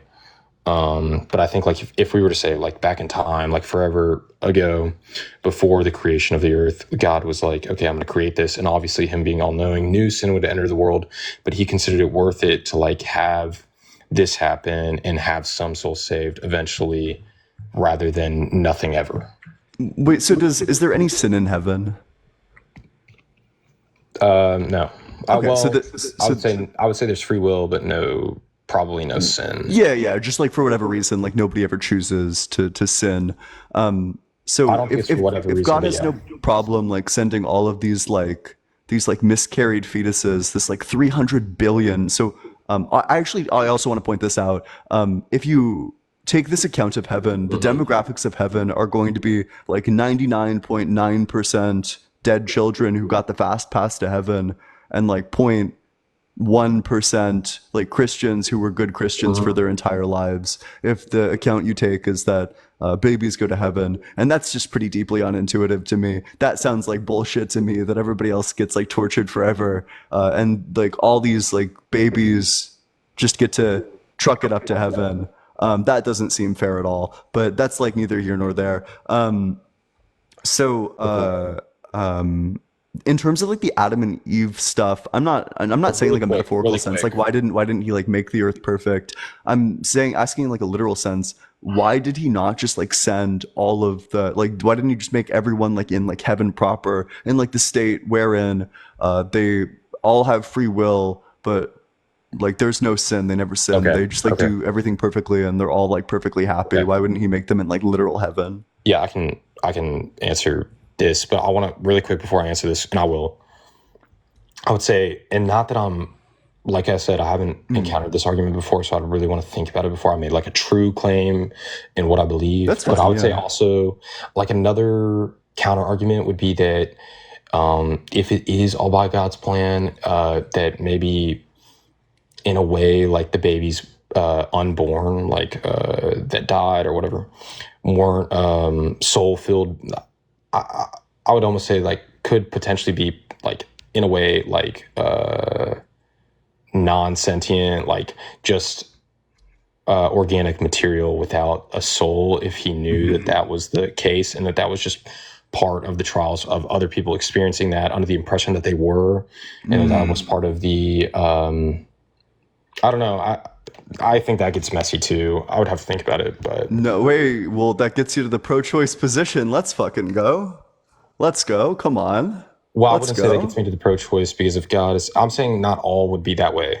I'm just Oh, saying okay. that, like, Gotcha. I'm just saying there's a Gotcha. So all the aborted fetuses are the ones that have souls, and all of the right. Okay, gotcha. Right. No, that's why I was saying that. I was realizing that as I kind of said, and realizing that kind of gets messy. I don't think I would take that stance, but I also think that gets messy. I was just thinking And I out understand loud. that you wouldn't take that stance, but one, in terms of the evidentiary problem of evil, for your theodicies, if you give a theodicy, you need to prove it, and that seems just extremely unlikely to me. No, yeah, I That wouldn't be also able like to prove most that. certainly sounds like God being a deceiver. Yeah. Yeah. No, that's true. I was kind of thinking out loud when I said that. That was like No, you're just chill. kind You're of popped chilling. in my Yeah, head. yeah. No, I know that you're not like saying that that's your Yeah. argument. Yeah. And as for your question that you just asked, you said like, why wouldn't people just kind of be made with free will but not to sin? Or like, why wouldn't you just make everyone in heaven where we're all like perfectly happy and nobody sins, but we all have like free will or whatever? Why wouldn't you just do that? Well, I would say because I think this gets into like the root of evil. Like I think evil exists in like a way that's like kind of axiomatic, like so it's kind of unavoidable. And if God wanted to make a creation that he loved, he had to make a creation with free will that could love him. And so I don't think it would be in a way possible to make a creation that he loved with free will that wouldn't choose sin, or that All the wouldn't be able to. so okay. Also, or no, that's fine. You said you weren't going to defend that position. That's fine. So, could all of the like the babies, like the miscarried babies and the like children who died before the age of maturity, did they all choose to love God? I would say, well, obviously, like I would say in the womb, there's like no real ability to love consciously, but I would say there's no guilt, or they have like no guilt or reason to be separated from him. So there Yeah. maybe wasn't a choice to love him in the womb, but like they weren't tainted by sin yet. So then like their places in heaven. Like if somebody lived a perfect life, they wouldn't need salvation. So babies without sin don't need salvation. Yeah, so I think the problem you're going to run into is just that we're talking like 300 billion miscarriages over the course of human history.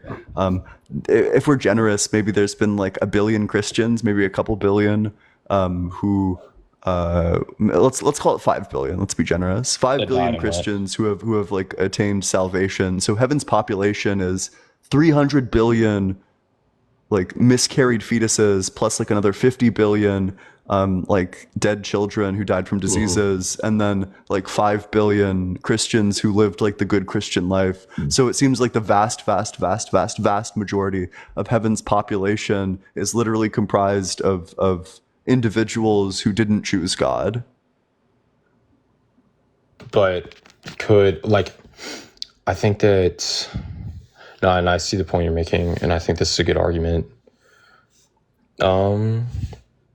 I don't know, and I would have to think about how that's okay. this would change, or how I would think about this, like to contend with this in like the Christian sense, or if, I mean, like let's say this like is true, and the population of heaven is that, you know, kind of demographic.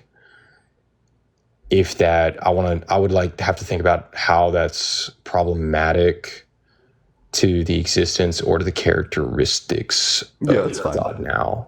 Yeah, but it certainly does seem unintuitive to me, at least. But no, and it's like I don't know. It's like a totally acceptable answer. Yeah, and I would agree that it's unintuitive. Like I wouldn't understand why right now.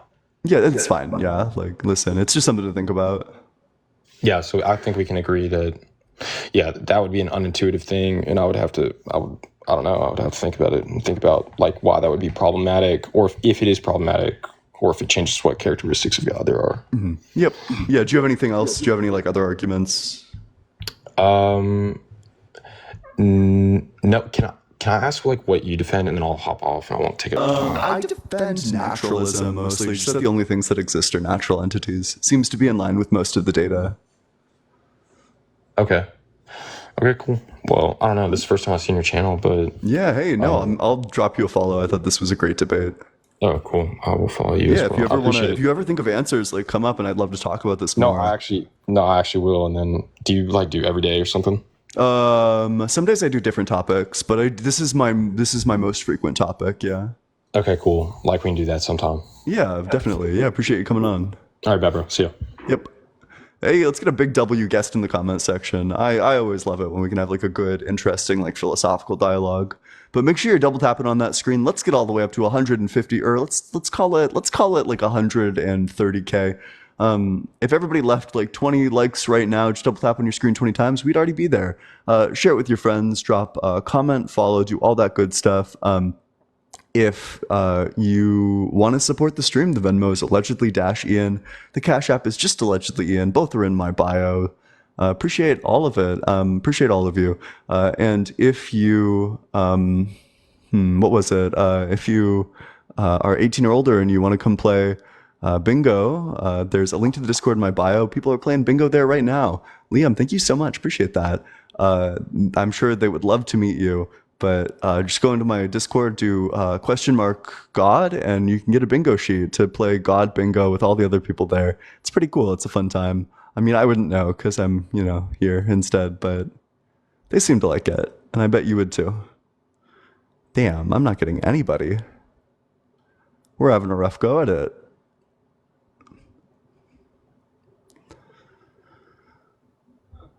If you're in that guest request box, make sure that you're 18 or older, and that you think that you have like real arguments. What's up, Key? How's it going? How old are you? Hi, how are you? I'm 33. Yeah, and what religion are you? I consider myself a Christian. Okay, so what's your strongest argument for the existence of God that does not involve personal experience? To be honest, my reasoning is extremely simple, and it's just basically because it wasn't us. So I believe that human beings are obviously not the creators of the earth, of the universe, of anything that's here. And so to me, that kind of speaks to the fact that it had to be something outside of us. So why God? I started to think that it was, I will say I used to be agnostic, but when I got more into science and like scientific theories, it started to suggest that there is a little bit of order in the way things are created in life, that just tells you that it's not random. There's something that has a bit of like a signature on it where things are a lot more orderly than they would be if things just like, came into existence at random. That doesn't seem to be the case. Just because of like the tendency for orderly systems to actually become disorderly, it seems like the universe much favors disorder than it favors order, and it's actually pretty intuitive, right? If you took like a million grains of rice and you threw them on the ground, it's much more likely that they're going to fall in like a random configuration than it is that they're going to fall into like a perfect shape of like the Mona Lisa. It seems like the universe much more favors disorder than it favors order, and that's also in line with things like life existing here, but nowhere else that we can see. It seems like life is just like an unlikely event, but it's a possible event. So it happens some places where the conditions permit for it, and it doesn't happen in many of the other places because the conditions don't permit. That seems to be a much better explanation than thinking that like God did it. I mean, I understand that, like when you say that things, there are things that can be chaotic, but like when you think of like the law of entropy and the idea that things technically should get more chaotic and disorderly as time goes on, life has a lot of things that go in a certain order that literally never changes. Like the sun always comes up and it always goes down. We always have the seasons. The earth doesn't just like, gravity doesn't just randomly go away all of a sudden. Like, we're moving towards other galaxies all the time. We're not going backwards. We're always going forwards. And there are just certain things that always happen that we are obviously not in control of.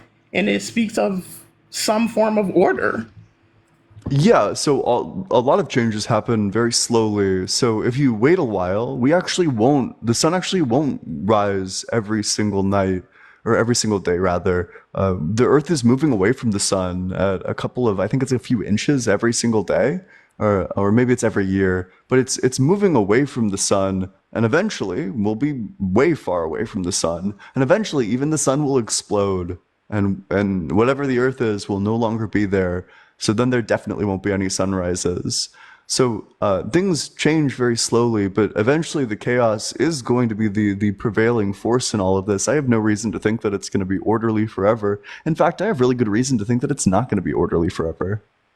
I heard that too. But there are other suns in the galaxy. So it would be pretty hard to say, like, even if we're moving away from our sun, will we eventually say, like, run into another sun? Because our sun isn't even the biggest sun, actually. There's like a way bigger sun that literally makes our sun look like a marble, basically. That's true, but if we get far enough away from the sun, then we'll become uninhabitable just like all the other planets. Liquid water will no longer be able to form, and it'll become maybe ice. I don't know. I'm not too read up on what happens when we drift too far away. Only that liquid water will no longer be a thing that forms, which means that we will all die. So we can't like come and like become a planet of a new sun. If we get too far away from this sun, we just die. Well, yeah, that's true, but that's also speaks to kind of like another particular cycle that again is not something that we created. Like I really feel like human beings wouldn't have created themselves and all things to die and that cycle the way it goes. Like, most human beings when you talk to them, like nobody wants to die, and it's a particular kind of fear for people to think of what's going to happen. And why does that So mean God's real? I mean, because well, like I said, I think that God is just kind of like a term that we use to just speak to whatever is the creator of this universe. I will say I do think God is a being, but I would just say that it's definitely not us. So to me, that just means it has to speak to someone or something else. And like I said, the fact that it's that there are things that are orderly and that speaks to it being something of intelligence as opposed to, like you said, just randomness. Like, why do we have the water cycle if things are just random? Why does the moon change the tides if things are just random? Like, Well, why do couldn't we exist in a world where the moon didn't change the tides? Wouldn't everything be like about the same? And the water cycle happens for just like basic chemistry reasons. There's like two other things I want to clarify though. One is that God specifically refers to at the very least, a mind who created everything, which means that like this isn't just like anything that caused the universe to come into existence. It specifically is a being. If it's not a being, then it's not God. It's something else. And secondly, I have no reason to think that the universe even has a creator, and I have good reason to think that the universe has no beginning at all. And I can give you an argument for that if you're interested. yeah, what is your Yeah, argument? so I have five premises to this argument. The first premise is that a beginning is a change of states. The second premise is that a change of states is a change. The third premise is that a change requires a before and after. Fourth premise is that a before and after requires a past, present, and future. And the fifth argument is that a past, present, and future requires time. Do you agree with all of that? I Or don't do agree you want me with to go through one more everything. time? No, because when you say that, it's, I mean, I feel like that the whole idea that humans believe that there can't be a such thing as eternal is like that's something that we believe, but it doesn't necessarily mean that it's true in the universe. Like But that's do you reject any of the premises? Otherwise, time doesn't have a beginning. well, that's what I don't agree with is that there are some theorists in quantum physics who basically say that time is actually not linear as we think of it, that it actually is relative. And so it suggests that there are parts of the universe where you can exist basically outside of time. Like even Stephen Hawking seemed to believe in time travel. So that's our reality, but apparently people who are scientists in the field who have done studies believe otherwise. Yeah, I don't know if any of them said that, but in what way do you think that that responds to the argument that I just gave you? Because like Einstein, for example, like he believed that time and space are basically related in like what he called space time.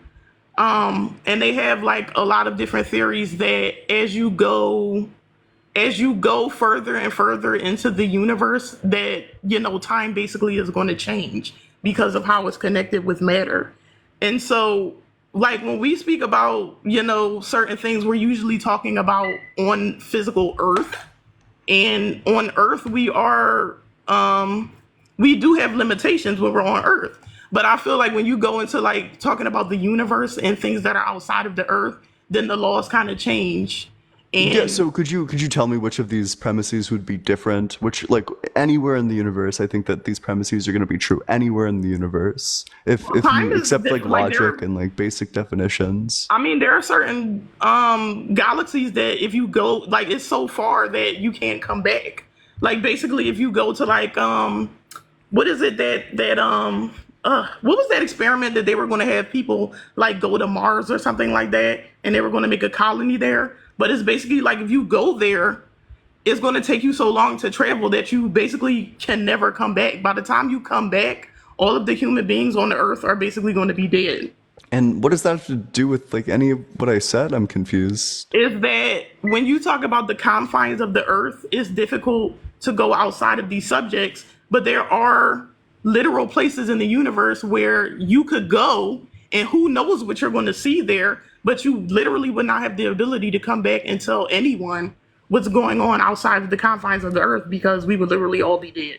Okay, so could you tell me, let's go through the premises one more time. Tell me if you disagree with any of these, like, and these apply, my claim is that these apply anywhere in the universe. No matter where you are in the universe, they're all still always going to be true. But let me know if you disagree. So one is that a beginning is a change of states. Two is that a change of states is a change. Three is that a change requires a before and after.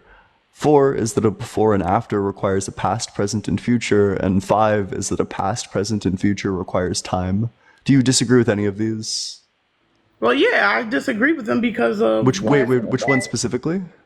well, because I don't believe that things have to have. I believe in infinity, so I Okay, don't believe in necessarily a past, present, and the way we think of time. but which of the 5 do you disagree with? I don't believe in anything that says like that there has to be a point in time that is basically the beginning. Because Oh, if you think of energy, energy cannot be based? created or destroyed. That means that there was never a point in time where it wasn't there. So Based? you can't say, oh, there was a past where there was no energy. Based? It was Doubly? always there. So essentially, what we're agreeing is that the universe has always existed.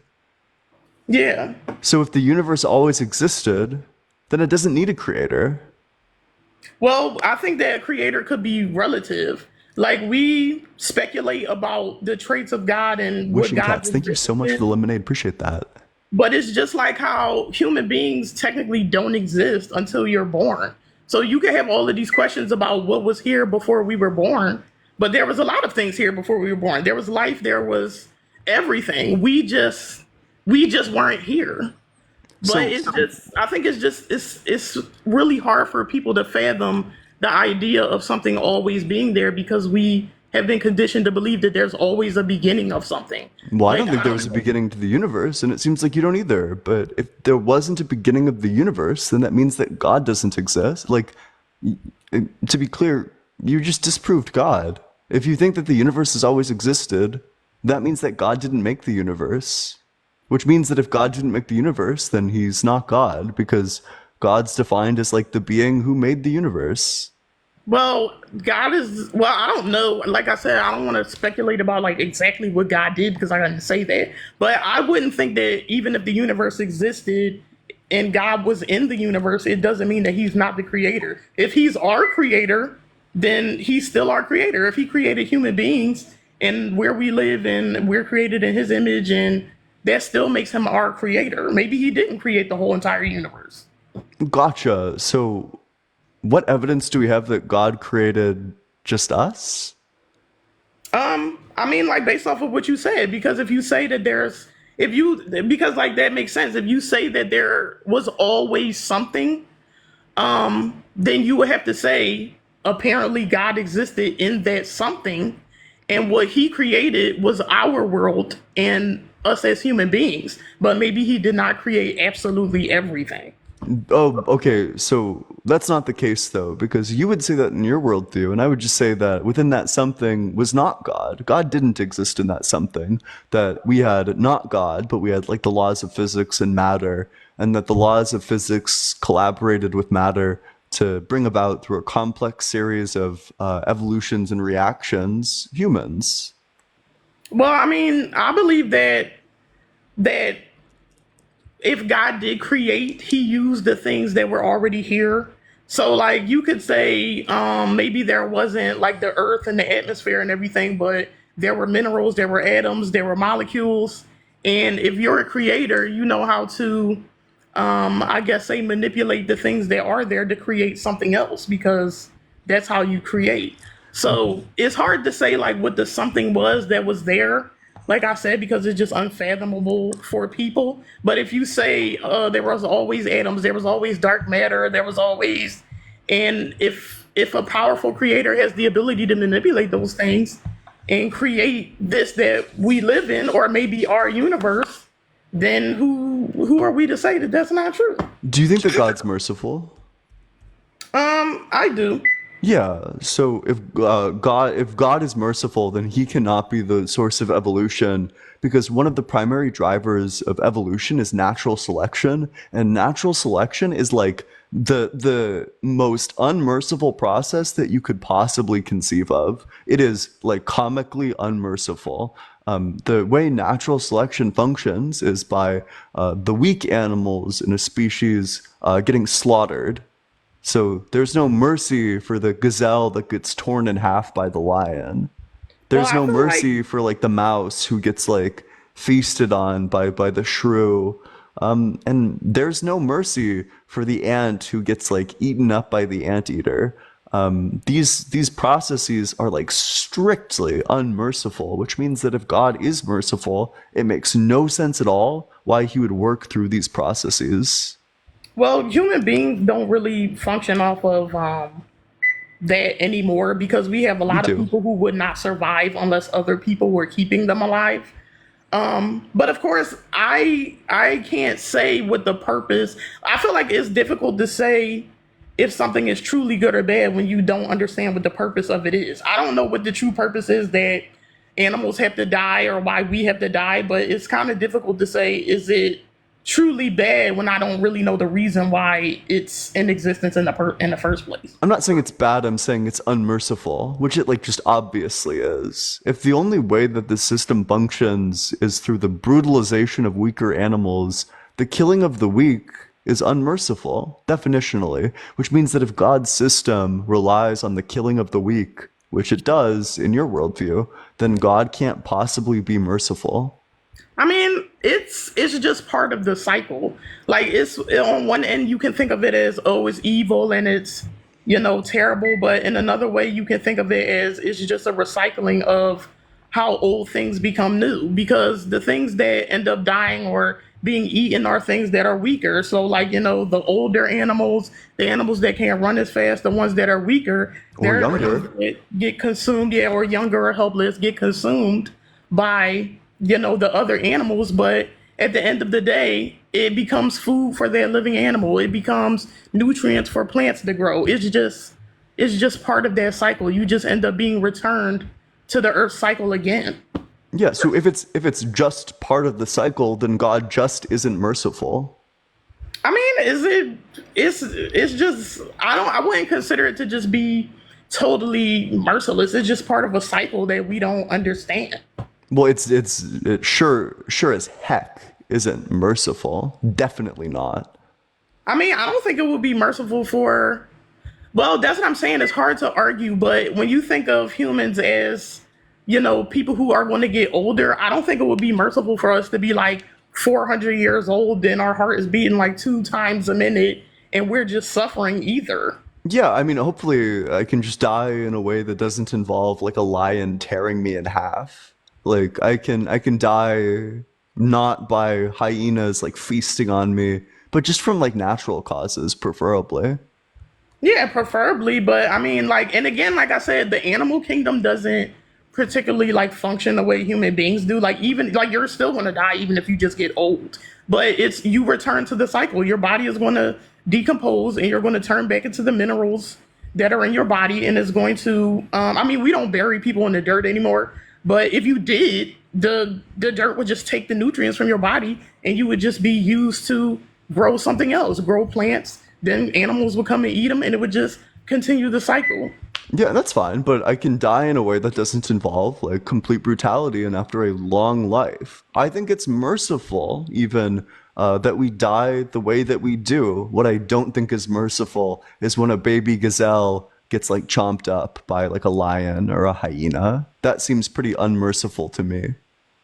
Yeah, I mean it's something that I don't like it, but I feel like that's not something that I like. My thing is that I'm not going to take that on personally because again, I didn't create it that way. I'm not sure why that system is created in that way, but it's something for me that's it's not to argue. It just is the way it is. But human beings, we don't particularly work like that. Like as human beings, we protect our young, we protect our old, we protect people who can't protect themselves. Like if you're Yeah. a moral person anyway.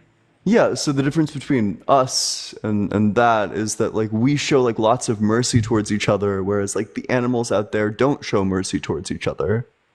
Yeah, but I So mean, then God works through an unmerciful process, so God's not merciful. well, see, I'm not so quick to just say that because, like I said, without more information, like I don't know why it has to be that way. Like I don't know the why behind it. Like why can't it? Why can't it be that we're just like you said, we just exist and we're in, the prime of our lives all the time. Like, why do you have to even die in the first place? Like, I don't. Let's not straw man me here. Let's not be a straw manning Steve. That's not the question I'm raising. The question isn't why do we have to die at all? It's why would a merciful God work through such a brutally unmerciful process? That's the argument, not why do we die at all. But it just seems like you don't really have an explanation or even like an approximation of an explanation. And this seems much more likely to just be a natural process than it does to be a process that's done by like a loving and merciful God. Well, one argument for there to be things that exist that are good and bad is Whoa, that look at that meerkat. Carmen, thank you so much. Let's get a W Carmen in the comment section. one argument for there to be things like, let's say, challenges or evil things or bad things that happen to people is that people's nature, it just tends to be ungrateful. So it's almost like if you look at trust fund children, when you don't have any challenges and you don't have any bad things happening to you, then you just become like ungrateful, and then now you start to go out and look for something else greater than what you have. Without those challenges and limitations, then it's almost like people wouldn't be fulfilled in the first place. And why does that mean God is real? Because I think it's just a greater intelligence that we wouldn't be able to think of. Like human No, beings. but just why wanna- does what you just say? Why is because like it's the a thing that you higher just idea said? that we would never put that limitation on ourselves. But what does that have to do with like people being like ungrateful? It's just a higher form of thinking that we wouldn't be able to have, that is put on us, that's basically for our greater good, that we don't understand it. So but it's saying that you're giving more evidence that God isn't real? No, I don't think that that's saying that it's not real. I'm saying that we live in an existence that we can't understand, because with our own minds we wouldn't put ourselves in this existence. Because so I could explain that. I could explain that the reason why people who are like trust fund kids are ungrateful and like Because they don't have any challenges. Everything is just given to them freely. Well, it's because it's because everything's given to them freely. They're not used to like not having things, which means that when they come into situations of not having things, it makes them very angry. That's a naturalistic explanation for that. But why? Like you can't give a God-based explanation for that. So this is just more evidence that God doesn't exist. Well, I think that it's saying that we're put into an existence that we wouldn't choose for ourselves, from a creator that knows better of what we need than we do. You just Human haven't beings proven the don't- existence of that creator, though. You still need to prove that that creator exists. Well, my belief that God exists is basically, if you look at life, like, we would have never chosen this ourselves. Human beings want to feel good all the time. We don't want anything bad to happen. We would never choose this for ourselves. It's something that we need to have so that we can grow and be better versions of ourselves. If nothing bad happened ever, then we would all just be like super fat, gluttonous. Like, like, what would be the reason for you to be any better than you are and to grow and do anything different to help other people if everything was just nice and good all the time? Oh wait, does anything bad ever happen to God? I don't know. Maybe. I mean, if you, You say think that bad things Satan- happen to God? Really? If you say that Satan leaving heaven is bad, then I guess that's bad. Because Interesting. he loved his son, and then they say Satan, got a little bit too prideful and he wanted to be God, and then he was cast out. That could be sad for God if he loves everyone and says you chose to challenge me and now you have to leave. That could be bad for him. Okay, that's fine. I have really strong reason to think God did not create life, because the process. So even putting like all of that aside, why would God give us the anatomy to do some evil things but not other evil things? Like, why would God make it anatomically possible for something abhorrent like grape to occur, but he wouldn't make it anatomically possible for something abhorrent like blowing people up with your mind to occur? Why would he give us the power to do one but not the other? Well, I believe that we're given, the abilities that we have, and we have free will, and you can do things bad, like with your mouth. I can speak goodness into somebody. I can praise you. I can validate you, but at the same time, I can curse you and I can treat you like crap. But it's the same mouth that I'm using. With my hand, I can hug you, I can, give you a light touch, I can give you a high five, but I can also slap you, punch you, and, do something bad for you. It's a choice that you have. I don't have to do that. I have the ability, but I don't have to do that. Why do I not have the ability to blow other people up with my mind? I don't know. Oh, cool. So it's like another thing that's like completely unanswerable in your worldview. So why would God not give us like, so God gave us an anatomy that makes grape anatomically possible, but he could have given us an anatomy which makes grape anatomically impossible. Carmen, thank you so much for Lucy the Llama. Appreciate that. He could have given us an anatomy. We could have given us like the fish anatomy where one sex like lays eggs and then the other comes over and fertilizes it. That would make grape impossible. He could have given us like the same anatomy we have now, except we have like consent pheromones, which makes it such that the parts only work and the activity can only happen if both parties are consenting to it. And if both parties are not consenting to it, then the parts are non-functional. I mean, it goes along with what I just said. Like, you have those things and you choose to do negative things with it. Like, But you can that choose doesn't to make really love with engage with somebody, the or you can argument. choose to do those bad things. So why would God not give us the consent anatomy? Why does God prefer rape over consent?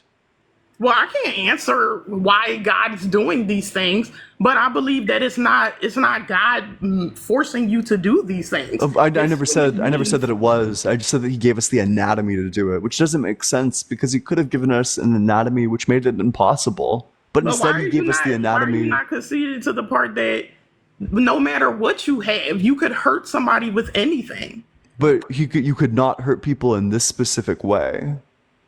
Well, I feel like that humans need to be accountable for their behavior. You So can do that, but you also could choose to not do that so then why wouldn't God give us the ability to blow each other up with our minds? And then because you have we're the just ability accountable and to we can't like we are held responsible for doing that. because you have the ability as a human being to control yourself. Oh, well, Like, so wait. So I do have the ability to blow other people up with my mind.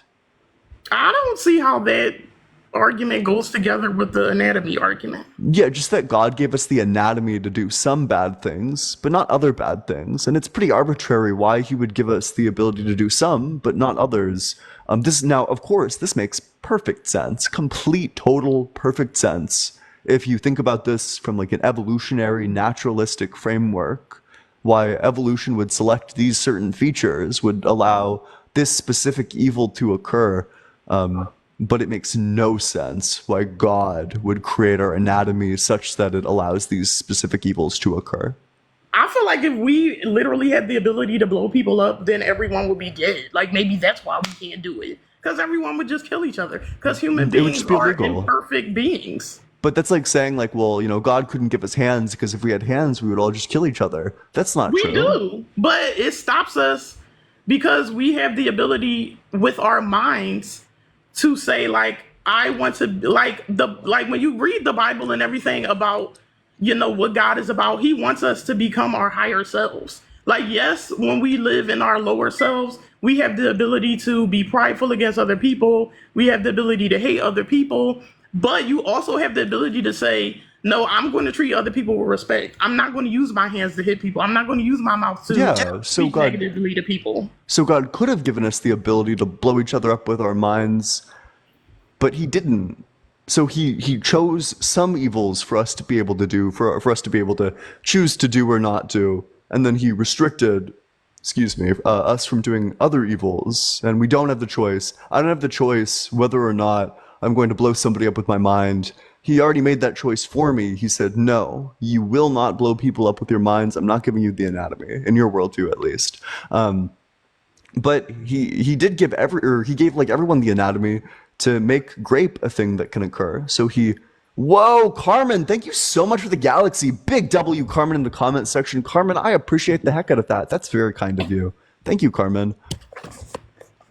I just don't think it makes sense why he would do one, but why he would give us one You but can not the use other. anything for evil, like absolutely anything. Even the gentlest of animals could still like bite you or do something. Like, I don't even know if there's a possibility to be in existence without the ability to I'm not asking, I'm quantify it. not, that's not what I'm asking for. I'm not asking for, like, why didn't God make it such that our anatomy can do, like, no evil at all, of any sort, at all, of any sort? That's not what I'm asking for.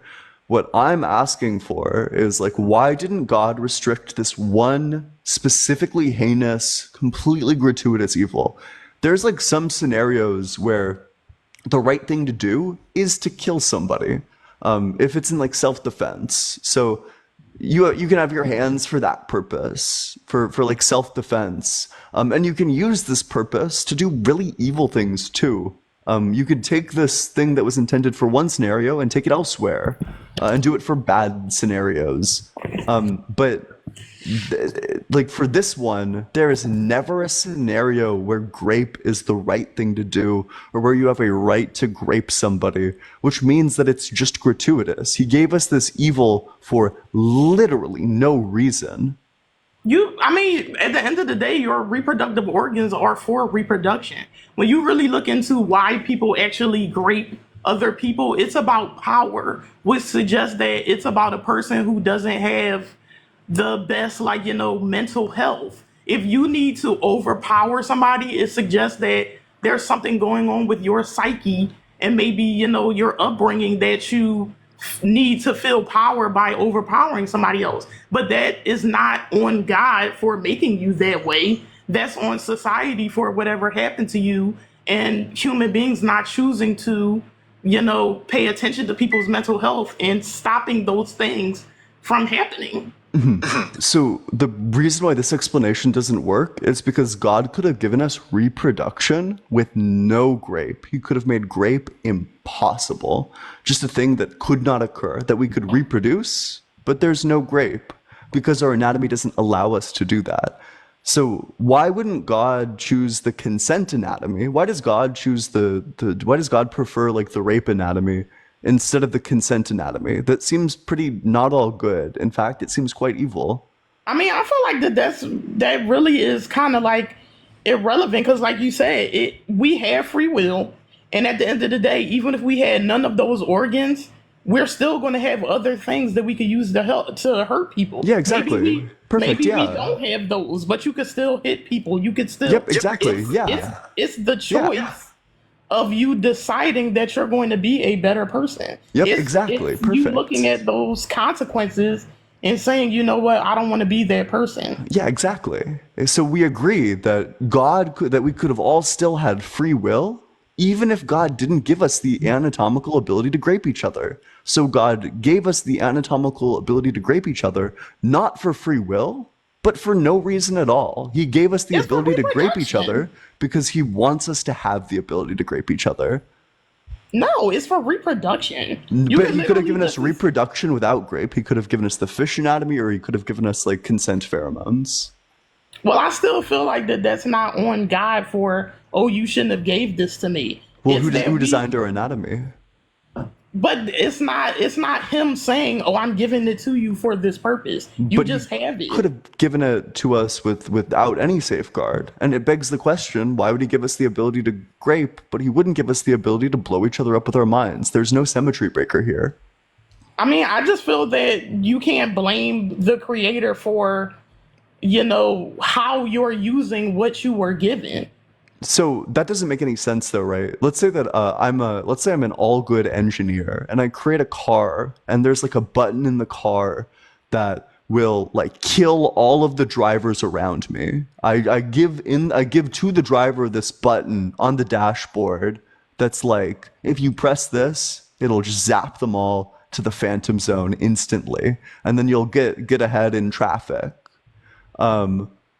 Now, I would think that that's like kind of a crazy immoral design choice. That's like unfathomably evil to give a driver, an average driver, a consumer, the ability to just kill people because they want to get ahead in traffic. That seems pretty evil to me. So I would blame the designer for the design choice that was made, because the design choice that was made enables evil when it could have prevented evil. Well, what I will say is that again, I still feel like that is like Well, I'll just skip that part. But what I will say is that I do think that most people don't acknowledge that when you look at creation, there does seem to be some sort of flaw. Like when you look at the Genesis story, it almost suggests that almost like maybe God wasn't expecting us to be so evil. So it does kind of suggest like maybe there was a part of our creation that almost he didn't know. That when you look through creation, it was that God created these creatures and we are imperfect and kind of like, we just have to be dealt with. God tries to give us a law and things that we should do, and people keep not following it. Is God So, all good? Or no, I'm sorry, not all good. Is God all knowing? Does God know everything? well, that's what I'm saying. The Genesis story almost suggests that he is not. Because he So you would didn't. you would reject the John verse that says that he is? But the creation story suggests that he didn't seem to, that we were made imperfectly. Was that on purpose or by accident? It So makes it so seem you like would it was say an that accident. the Bible contradicts itself, that because you think in Genesis it shows God as not being all knowing, but then there's this John verse that says that God knows all things. So you would just say that the Bible contradicts itself. I mean, it could be a contradiction unless he created us imperfectly on purpose. Perfect. So if it's a contradiction, if the Bible is contradictory, why would I ever believe in it? I mean, human beings are contradictory, but we believe some things that people say. Not in this way we aren't. We're not logically contradictory because logical contradictions aren't real. I mean, I'm not going to say that you should throw something all the way away just because there's one mistake in it, because nothing is perfect. It's not a mistake, it's a contradiction. Carmen, thank you so much for the manifesting. Big W Carmen again in the comment section. Appreciate that.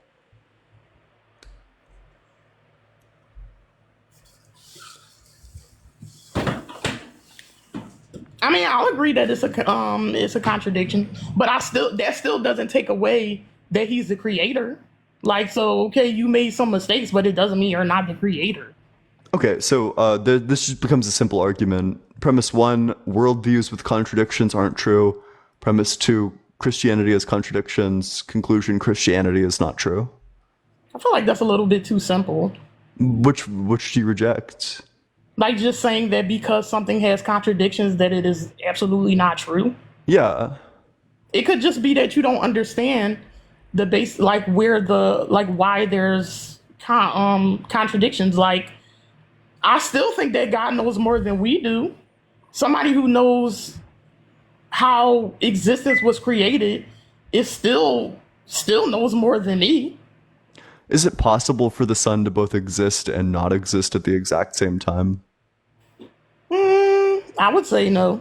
Yeah, and why is that? Why is no the answer to that? Because that is a contradiction to how physical matter works. So would it be possible for me to have a square which is also a rectangle? No, Yeah, and why not? because they just don't work like that. It's They it's don't. contradictory, yeah. Yeah. Because to But have a like I circle said, means that that you have like doesn't. no edges, but a square does have edges, so But I feel like that's taken away from a being that could literally manipulate physical matter. I feel like understands how physical matter works. But the argument is that if you're the creator, that you exist outside of the limitations of physical matter. So yes, physical matter can have things that are, you can't contradict it, but a person or a being that could create it is outside of those limitations. do you think it's possible that God is both all-knowing and also not all-knowing? Um, like I said, I think that it would be relative. He knows he's all knowing relative to us. But is it possible that God is both all-knowing and also not all-knowing? No. Yeah. So insofar as you interpret Genesis as saying that God is not all-knowing, but John says that God is all-knowing, then it's not possible that God exists because God cannot be both all-knowing and also not all-knowing. So God can't exist. Well, my thing is that I think the reason why I think it's too easy to say that is again because we're just speculating as people who do not have the ability to do the things that God did. I don't have the ability to create an earth and a whole race of beings. So even if I say he created beings and found out that, they had an evil nature, again, it doesn't mean he's not the creator. It just means that I don't have an understanding of maybe the trial and error that goes into maybe creating beings. Maybe there's something about that creation that you can't, maybe you put them all together, but you don't know how it's going to come out. Or it could be that, like people say, he has a greater plan for why we're created like that. But I just don't hear too many people go into that particular part of, we were created and then we're sinning against him. And it's like, you know, like when you look through the Bible where he's given us the law and people are just ignoring it, it's like, did he just know that we were just not going to listen? Or does he expect, I created you, I'm going to tell you to do these things and you should just do it?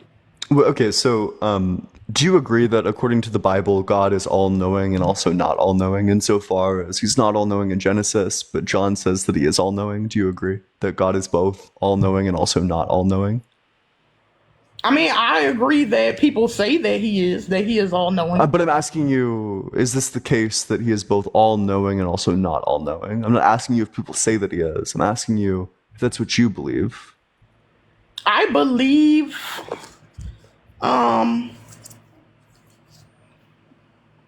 I will say I believe that he's all knowing in the sense that he knows way more than us as human beings. No, I'm not asking because like my when I was a kid, my dad knew more than I did, but that didn't make my dad all knowing. That just meant that he knew more.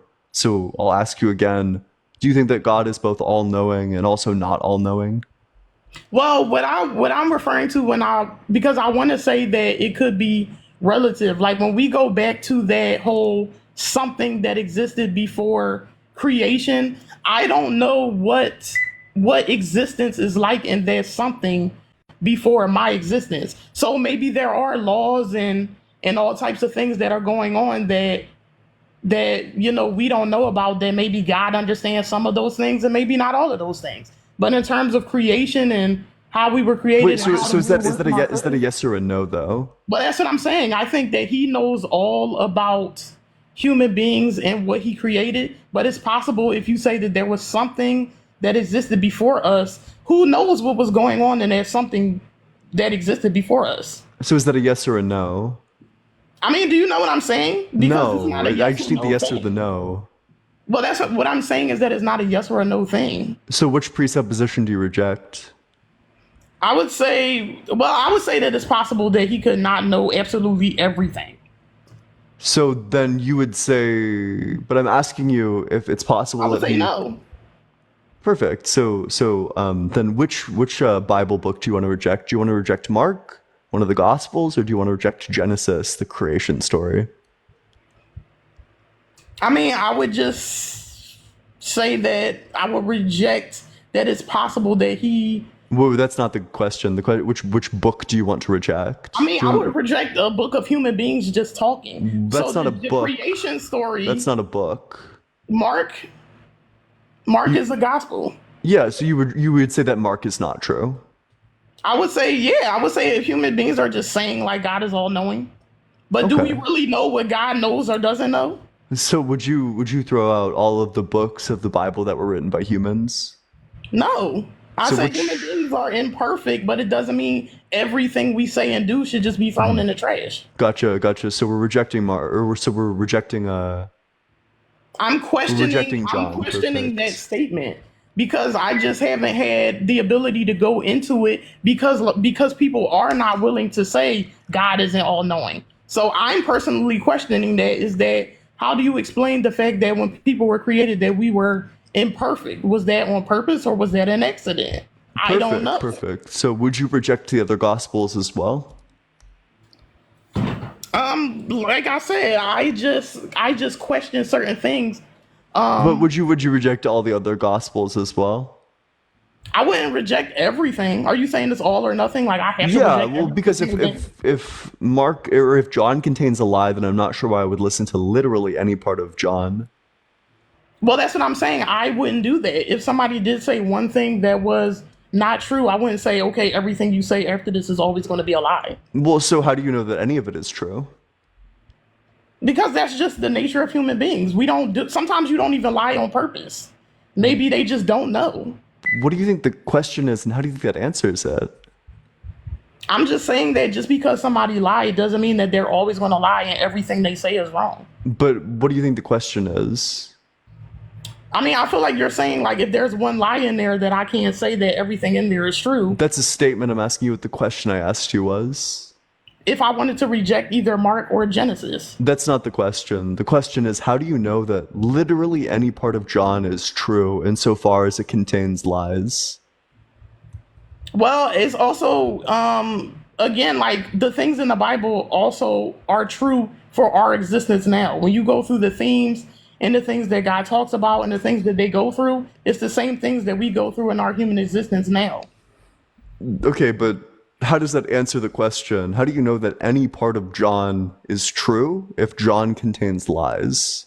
Because they're the statements that somebody made, I can question. But when you go through their life and how, they had challenges in their faith, they had to deal with other people who didn't believe. Like when you look at their lives, it's the same. And how do you know anything about their lives? I mean, because that's true. I don't know anything that I didn't personally witness. But when you look at the patterns and how it makes sense and how it connects to The my patterns life, it makes where? sense. The patterns in the books that contain lies? Again, I don't believe that one lie makes everything not true. But how do you know that any of it is true if it contains lies? You have to have faith in it because I can't say, Gotcha. I technically anything I could say, I don't believe in a Big Bang because I wasn't there.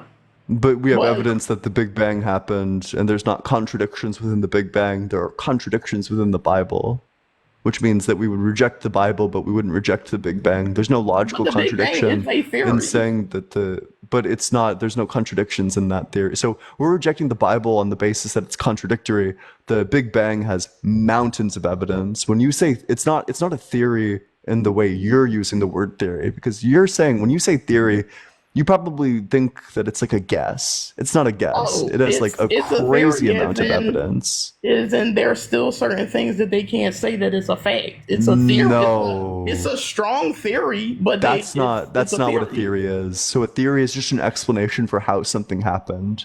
No But matter you how can't much say a theory evidence is a fact. A no theory matter is a how much theory. evidence exists, it would still be titled the Big Bang Theory. It's still germ theory. It's still the theory of gravity. It's because these are just explanations for how things happen. They're not. They will never be facts because they're just explanations for how. But then, so you can't say that it's a fact because we could be proven wrong later. Science Ex- changes all the time. Exactly. Yes, but you know what doesn't change? The Bible. The Bible doesn't change, which is why you're shackled to a bunch of bullshit. Whereas science does change. So you get to move your position as new evidence comes out so that your position is the most evidentially supported position. The scientific position, the scientific consensus is always going to be the beliefs, the explanations for how the universe works that have the most evidence behind them. Whereas the Bible was disproven thousands of years ago, and you still have to defend it as more But what do evidence you comes out mean that when you makes it even say? more false. Well, first, what I'll say about the Bible is that I'm not sure how other people use the Bible, but I use the Bible as a guide for how I should live my life in terms of my morals and, the way that I live. So when people say it's disproven, that's what I mean when I say, when you look at how they live their lives, when I live my life that same way, I get positive consequences. So when people say like, "Oh, I believe it or I don't believe it," it's about how to live your life. It's a guide. Well, So yeah, you can just like live your life based on like much simpler principles because the Bible says that you need to like stone somebody to death if they work on a it doesn't Sunday. say that. It does say that. It doesn't say you should There's stone literally a people. verse where this one guy was gathering sticks, and then God says to the Israelites, "You're gonna let him disrespect me like that? You're gonna let him work on the Sabbath? You're gonna let him work on my rest day?" And they're like, "Fuck no, we're not." So they gather him up and they stone him to death. That's But did literally he a story. tell? Do Did he you want tell the them to verse for that stone one? him? No, I understand that he had a law that says you shouldn't work on the Sabbath day. But did he say that you should kill him in response? Because the Bible says Yes. thou shalt not Yeah. kill. Literally, yes. They literally killed him. Yeah. Is this before the Ten Commandments? This is the Ten Commandments were in Exodus. This is after the Ten Commandments. Well, yeah, I'm not sure why that would have happened because thou shalt not kill is also a commandment. Yes, it's However, when I say contradictory. However, when I say I use it in order how to live my life is that I'm talking about the things as in love your neighbor, don't kill people, don't steal from them, don't try to sleep with their wife, and things like that. Okay, that's cool. You can do all that stuff without believing in a god. Well, I do believe in God, though. I believe that we are not the creator But of there's no these things, reason. So there, and you've we also don't know conceded that there's everything. no creator. What's happened? I didn't hear that part. You've also conceded that there's no creator. I did not concede that there is no So if creator. the universe doesn't have a creator. The How do universe you has know always that? existed. That doesn't mean that there isn't a creator for our existence. Okay, but the universe itself has no creator.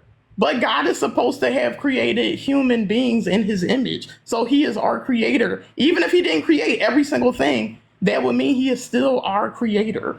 Gotcha, but we have strong evidence that that's not the case. One, that a all-loving, merciful God cannot work through a process like natural selection, and two, an all-good God cannot give us the ability to grape each other gratuitously.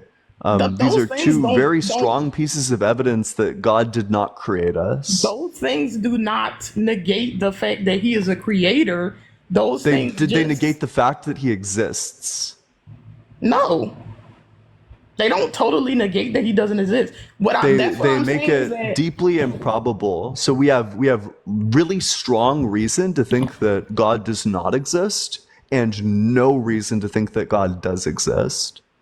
well, I feel like we do have a reason to think. Well, I do have reasons to think that God does exist. But what I say is that I don't speculate to know everything about God. I believe God is the creator of human beings. I don't know how he goes about doing everything, where he's at, how he thinks, what he does. But I do believe that God is the creator of beings and the earth. And you can believe that, but beliefs are not created equal. So your belief that God created everything would be like somebody else's belief that the sky is red. There's just no evidence, and there's strong evidence that that's not the case. Well, I do believe that there are things that we don't know everything. Like And that doesn't mean God's real. because we didn't create this universe, there are things that we are still understanding. Human But beings don't nobody even. you've already conceded that nobody created this universe. But that doesn't mean that God is not our creator of human beings. There's no reason to think that he is. So why would I believe that he is if there's no reason? Well, I do believe that God is a creator because again, we didn't create ourselves. So, So okay, what was my question, and how do you think that answers it? well, I'm trying to get to it. But So what was my thing but what is, do you think my question was? well, go and tell me the question again. It seems like you weren't listening. Why would we assume that God is the creator when we have no evidence? Well, like I said, even if you don't have evidence of something, it doesn't necessarily mean that it's not true. But I have You no can reason to say I don't think know it's but I have why no or reason to how think it it's works. true. So why would we believe it's so you have no reason to believe that there's like a ghost in the corner of your room right now, that Casper the Friendly Ghost is real, and that he's like chilling out with you right now in this second. You don't have any reason to think that that's not the case. Well, my thing is why I believe that there are things that exist that we just don't know is because, like, people, we can't explain human consciousness. It's a thing that we experience and is there, but we don't know where it came from or how it's in existence, but it's something that we all experience. But that doesn't, just because we can't explain things, I've said this like 10 times, just because we can't explain things doesn't mean that God's real. We can have a naturalistic explanation for all of this. There's no reason why the explanation needs to be God. I mean, I believe that when we look at existence, you have to understand that there's some sort of creator, and I believe that God is the name for the And creator. yeah, so why, when we look at existence, does there need to be a creator? Because when you look at, like, again, it just, for me, it's experience of our lives. Human beings have no understanding of even how our body works. So it says that it's something that exists outside of us. We didn't create the earth. The earth existed for billions and billions of years without people or anything even on it. And why does God, why is it impossible for any other answer other than God to be the reason why these things came about? Because you have to go back to a point where it says that we don't know where these things came from. So why does that And necessitate that God did them instead of there being a naturalistic explanation for them? well, when you look at, again, like I said, that a lot of people's argument, when I look at it, is that things have that order to them that suggests that there is an intelligence in the creator that We've already goes throughout all disproven that in two things. ways. Well, you can't say We disprove. have, because so insofar as time has existed, the universe has existed forever. That means God is not responsible for the order, because any order is just going to come about via the laws of physics. But then you have to go back and say, well, how did the laws of physics come about? The You universe has always have always to go back. existed. We have no reason to think that the laws of physics also haven't existed. Well, you still have to get to a point where you go back and say, what is the, where you still have to think about how creation comes about. Even if Creation, there well, was, yeah, but we have so why is it not possible that whatever thing you're referring to came about via natural processes? Why is that not a possibility? because I think that there was a creator that put it into, that, created it and then, gave it free will and let it continue to exist. Okay, do you think that that's an answer to my question?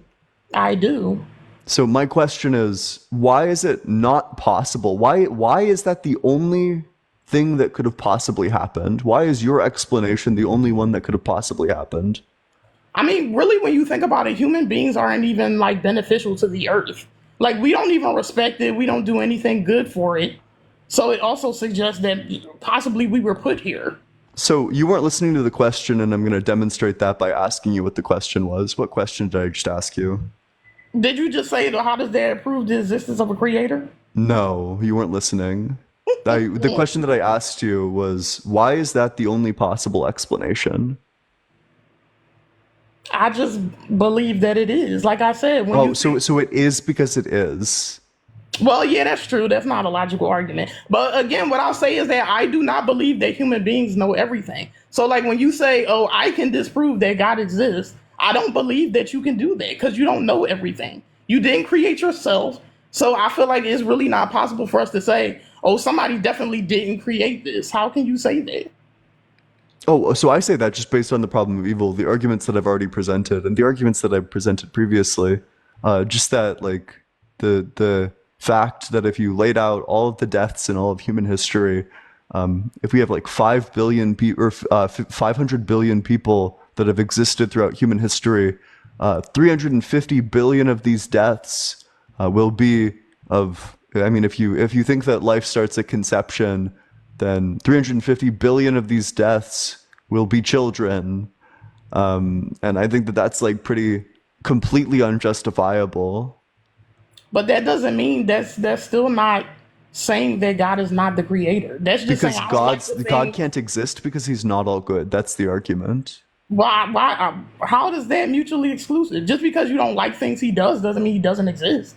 Well, yeah, so if God is not all good, then that means that God cannot be all good. And if God is not all good, then that means that the Christian God isn't real. That, well, see, that's what I was getting at when I said just because if a human being says something that is incorrect, it still doesn't mean that God isn't real. It What's just the means we incorrect don't, thing? Point like, out the flaw. if you say like, okay, I think that God is all good. Let's say that human beings were incorrect and that wasn't true. That still doesn't mean God isn't the creator. What's the untrue thing that I said? I just said that if we say, okay, the reason that we have to die and children die and stuff is a bad thing, it doesn't mean God doesn't exist. It means we don't know him the way we think we do. Why does God hate children? He doesn't hate children. Then why People did he kill die. 350 billion of them? Why do we kill each other? We could say, why do we Wait, hate wait, each other? wait, wait. I'm not okay because humans are not all good. So I would say that humans kill each other because we're not all good, which means that if we apply the exact same logic as this question would lead us to, we would say God is not all good.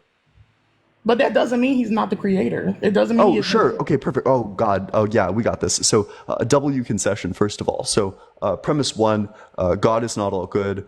Premise two, if God is not all good, then Christianity is not true. Conclusion, Christianity is not true. You can't, that, how are you making that conclusion? Which premise do you reject? That we don't know God personally. So you agreed that God is not all good. So do you agree that the Christian God is all good? No, I said I Oh, don't think that so then you would as reject human the Bible. So beings. you would reject more of the Bible. So let's see which part of the Bible you're rejecting now. Because there's a verse that says that everything God does is just. But who's saying these things? Is it human beings claiming that we know God and everything He does, or is God coming down and saying in our ear, "This is what it is"? So this verse that God is all good comes from Deuteronomy 32:4. I'm not. What I'm saying is that I'm saying that I don't. I'm a skeptic. Okay, so I understand people saying, You can't don't label yourself a skeptic. That's not your label. "Well, I believe that God is real." I don't believe that we know everything about Him. I Oh, do believe it's oh. possible that because how can you know the nature of a creator? We don't have that ability. We can't manipulate matter. We can't exist, through all things. How do So you know how that the would we know universe is that? real? What happened? How do you know that the universe is real? How do you know that I God isn't just don't, because lying? I never been off this earth. Well, no. Just that, like, how do you know that the Earth is real? I mean, I live on it Yeah, how do you know you live on it? because of my existence, How do you know you exist? because I have consciousness. And how do you know that you actually have consciousness? I mean, I'm experiencing, I'm living, I'm breathing, and I call that consciousness. I call my experience consciousness. But how do you know that all of these experiences, if you don't know anything about God, how do you know that God isn't just lying to you about all of this? How do you know that all of these things aren't just God lying to you? Well, I know that the existence that I live is real. How do you know that? How do you know that God is not just lying to you? If God's ways are higher than yours, then how do you know that God doesn't have sufficient reason for just lying to you? I mean, if God was lying to me, I would think that it would be for a greater good or a greater So purpose. you think it's possible, even probable, that nothing exists, that the world you live in doesn't exist at all? I mean, I believe that the world that I live in exists. But how do you know? Because you can't make the claim that the world that you live in exists if you think that God's ways are higher than yours. Because if God's ways are higher than yours, then it's very possible that the good thing for God to do would be to deceive you about everything, that all of your senses are a lie. I mean, there are people who say that our senses are a lie. Physics basically says that we're really just mostly made out of light and that, most of us are empty space. So technically, it basically is true that everything that we experience is technically a hologram, like they say. So you think that all of reality is an illusion? That's what science says. Perfect. So then how do you know you can't if all of reality is an illusion, then you have literally nothing to point to say that God exists. All of your evidence is an illusion. It's all fake. But you have to say who created that illusion. We didn't do it. Yeah, wait, but you would have to justify the thing that created the illusion in the first place. I just would have to say that somebody created it because it was outside of myself. And I would Gotcha. say, So I mean if you're fine living in a world where you know literally nothing, you don't even know that you exist. If you're fine living in a world where you don't even know that you exist, that's fine. it's Go not my for it. choice to live, though. I didn't bring myself into existence. But I'm it's your just here. choice to live to have a worldview that's like skeptical about everything. And it's your choice to have a worldview which is not skeptical about everything. Yeah, I'm the type of person where I question everything. And Okay, if it gotcha. Then continues you to you make collapse sense, into global skepticism and you know literally nothing about anything. I wouldn't say I know nothing about anything. But how can you know anything about anything? If all of reality is an illusion, how is it possible that you know anything about reality? Well, that's what science literally says. It Yeah, says but that we're how can you literally empty perfect. space. So if all of reality is an illusion, how can you know anything about reality? Then I can say, how do you know anything? And how can Oh, I but believe wait. So you? you'll concede you don't have an answer. I'll tell you how being an atheist actually gets me out of this dilemma. It's just because I'm going to evaluate the probability that all of my senses are lying to me as extremely improbable for two reasons. First, all of my beliefs about like the reality and like sensory data are all in line with each other. I don't have any beliefs that like contradict each other. And I have literally no reason to think that my senses aren't accurate, whereas you do have a reason to think that your senses aren't accurate, specifically because God could be lying to you. God doesn't exist in my worldview, which means that this is not a concern for me. I have no reason to think that God is real, which means I also have no reason to think that God is like deceiving me about my senses any more than like Waldo from Where's Waldo is deceiving me about my senses. Literally no reason whatsoever. Whereas you can't make that same claim because you do believe in God. But I could say that human beings are lying to me. I could Yeah, say but that, so what they you have to told you affirm about that your senses is a lie. literally everything you know is not true in your worldview, whereas I can know things. But how do you, again, you don't know everything, so you could be I never wrong. said I know everything, just that I know some things. I know that the world around me exists. Well, how do you know? Well, I just explained that, so I can explain it again. You said It's that be from your senses? no, because my sensory data is all in line. With all the other beliefs I hold, specifically because I hold zero beliefs of anything which could contradict with the fact that my sensory data is true and accurate. It's a reliable method for me to gain information, and I don't have something like a god per se in my worldview that would give me reason to suspect that all of my senses are lying to me. Whereas in your worldview, if God does things that you can't explain, then you have literally no reason at all to think that God isn't just lying to you. God could be lying to you about all of it. God could not be lying to you about all of it. But you're forced to just shrug your shoulders and say, I don't know if reality exists. Whereas I can say, I'm pretty damn confident that reality exists just based on my like knowledge gathering faculties. But your brain can literally lie to you. Like, you know that there are people Carmen, who, thank you so much. W Carmen in the comment section. you know that there are people who hear voices that are not really there. So their senses are lying to them. There are people who Yeah. see things that are not really there. It's So a their good thing senses that are I'm lying not to one of them. those people then. But how do you know that? Well, You could be because seeing things I have that no we don't record see. of any of this, and that typically for like schizophrenic delusions, that there is like a disconnect between like the logic of this reality. There is no disconnect in the logic of the reality I live in. All of my beliefs are in line with each other, and I don't hold a belief in anything like a god that would make me suspect that all of my senses are lying to me. Whereas you do make the affirmative claim, you're forced into the claim that all of your senses very well might be a lie, that you have no idea what the probability is that all of your senses are lying to you, which means that you fall into skepticism, you fall into global skepticism. You don't know anything about anything at that point. You Well, don't the know that you reason, exist. You don't know that your mom exists. You don't know that the world exists.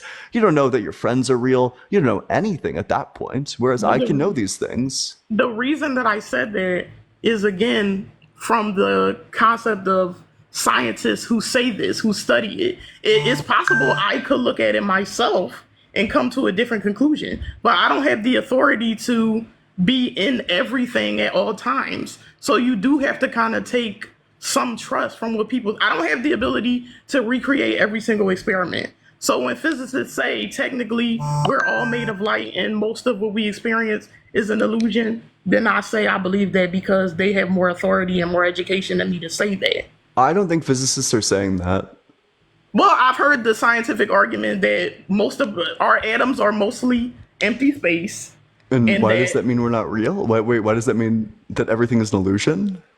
yeah, because technically we're all made out of light, and matter is just And wait, basically. what's the source that we're all made out of light?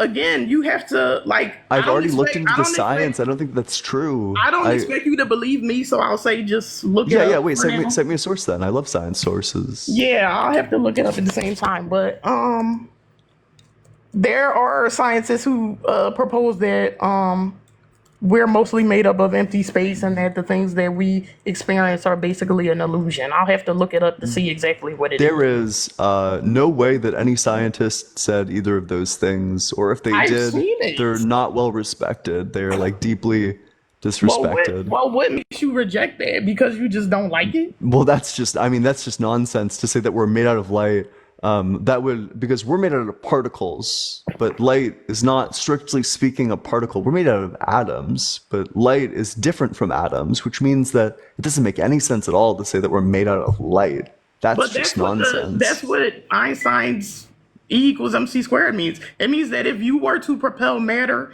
at the speed of light, you would turn into energy. That is certainly not what Einstein's E equals mc squared means, But but what does it mean also to you? why would that mean that we're made out of light? So energy isn't like a thing. Energy is a property of matter. So you can't have energy without the matter. Well, yeah, that's what it's. Well, again, I'm not going to negate something that is not my study, but when I've looked into it, that was what I have understood the meaning to Could be. you cite me like a source on this? Yeah.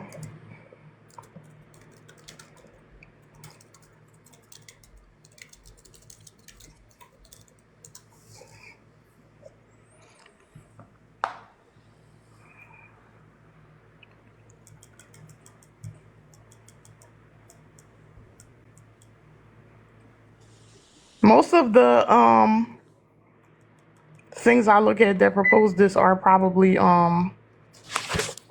consider metaphysics and So Gnosticism and stuff like that. philosophers. So not physicists, but like philosophers.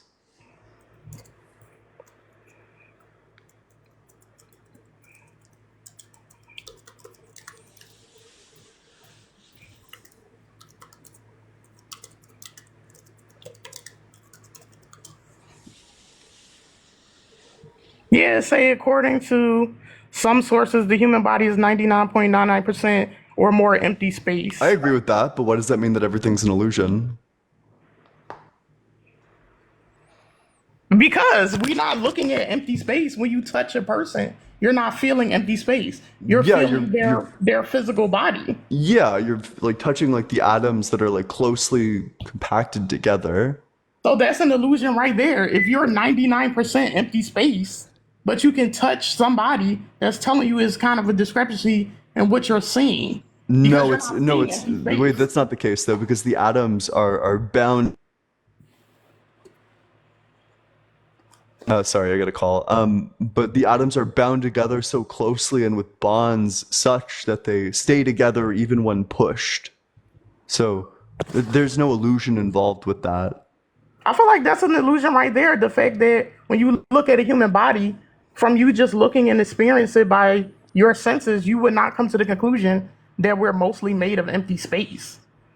Well, that's just going to be because what we're seeing is like the light that's like reflected off of us. That's all we can know about these atoms themselves. But our brain has evolved such that that's all we need to make sense of touching and seeing something. There's But no, so so also these like atoms that are empty space are again compacted extraordinarily close together.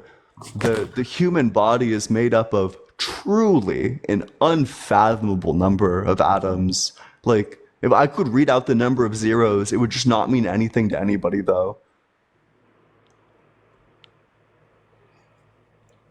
I think it was once described to me in like a science class in fourth grade as like, so if you took like all of the tips of an eraser off, and you filled up the planet, like all the planets, like six like Earth-sized planets, with erasers until everybody there was like covered up like to their armpits, and you counted the erasers, that's how many atoms were made out of. It could be that's how many cells were made out of, but if I remember correctly, I think that's how many atoms were made out of. yeah, it's like a unfathomable number.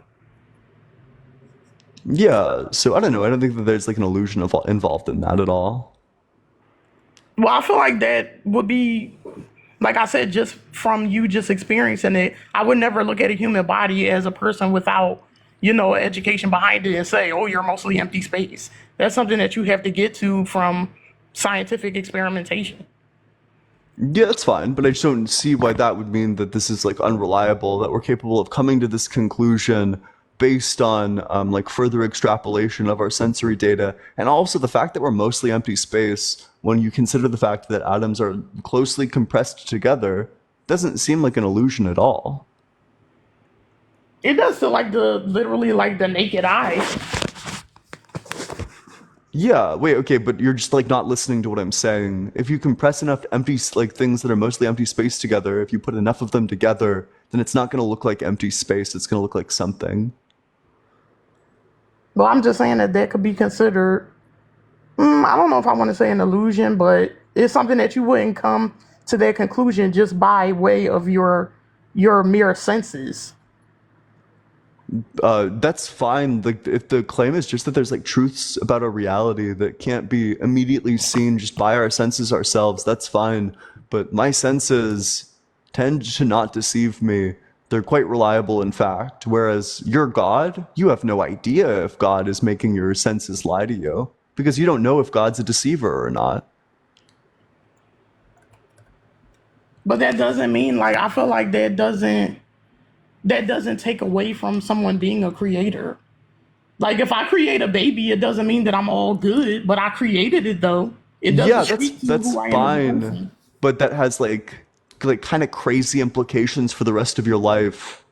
Just that if the illusion, if all of your life is an illusion, you literally have to go forth in your life with no confidence at all that your friends are real, that your family is real, that the world is real, that you're real, that any of this is real. That's the what skeptical theism leads to is global skepticism that you can know nothing about anything.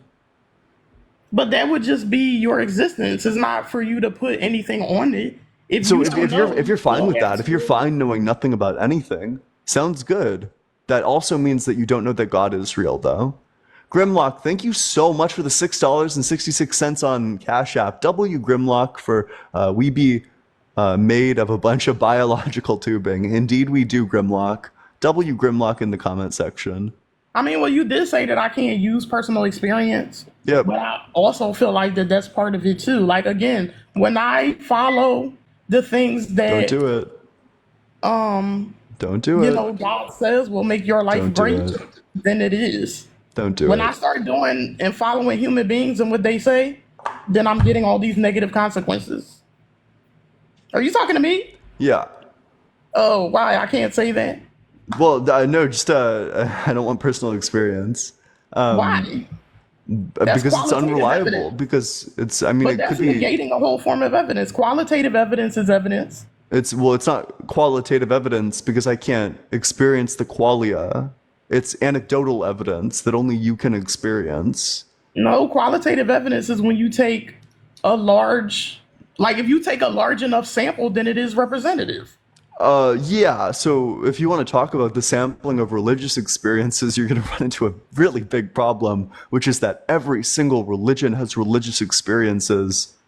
And also, if you want to look even deeper into the qualia, you'll notice that that this specific qualia arises from the right temporal lobe, which means that people with schizophrenia and epilepsy are way more likely to have a religious experience. So, why is God giving religious experiences to people with epilepsy so often?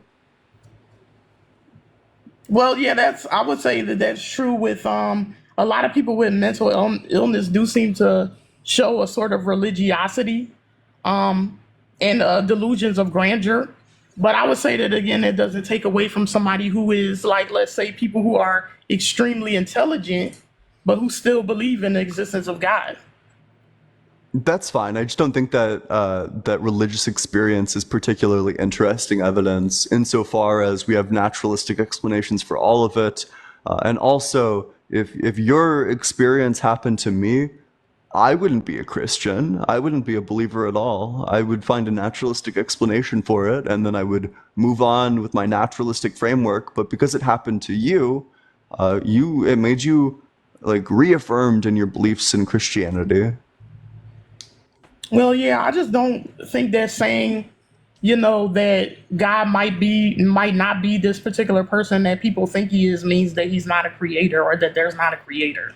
That's fine, but you've said this and I've responded to this point like probably 10 times now. So Well, I I'm still believe probably it. gonna, what? I said, well, I still believe it though. Yeah, that's fine. I've just given you like extensive reasons why this is nonsense and why this doesn't lead to the belief that God is real.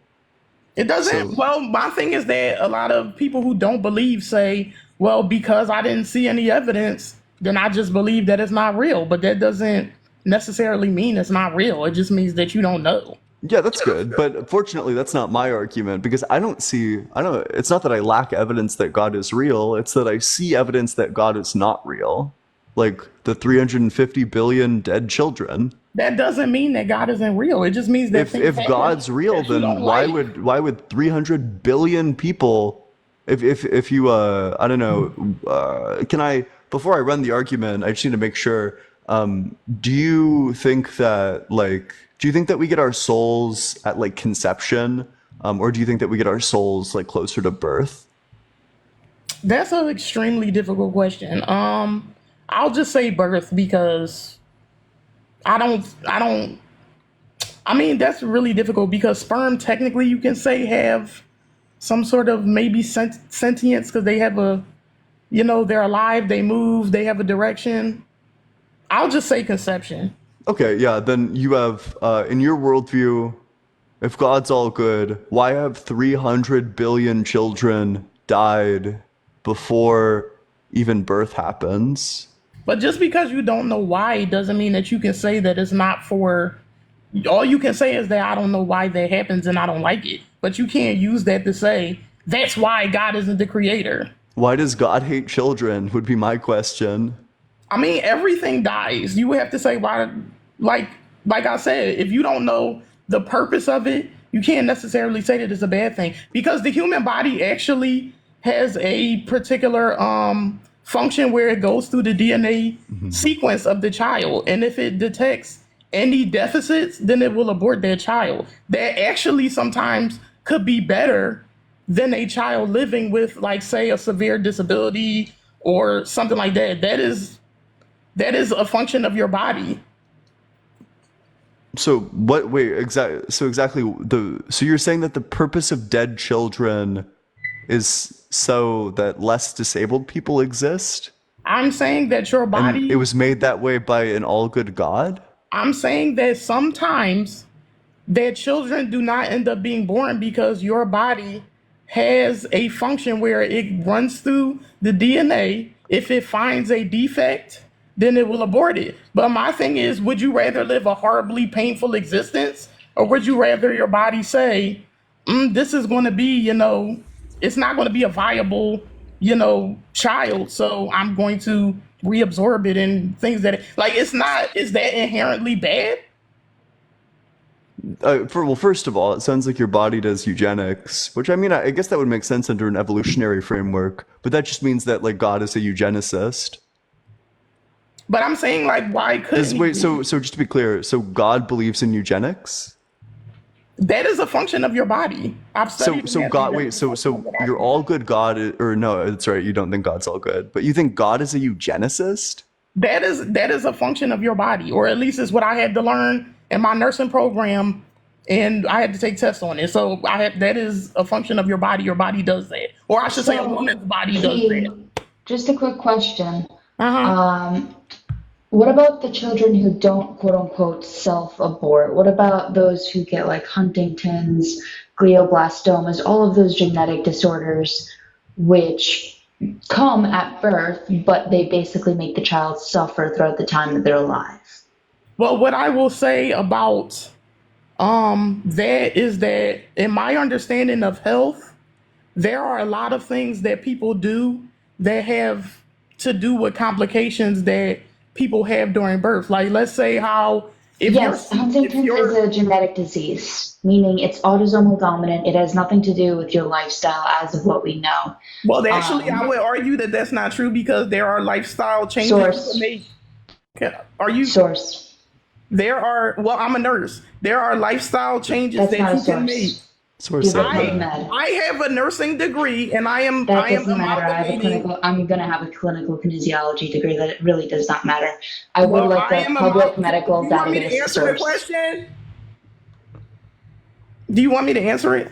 I think she just wants you to give a source. I just want a source. I said the source is my education. That's not a source. I Well, want a I have randomized two. control I'm trial, a gonna. meta-analysis, a cohort, cross-sectional longitudinal data. I just want some sort of data showing that lifestyle changes can prevent Huntington's.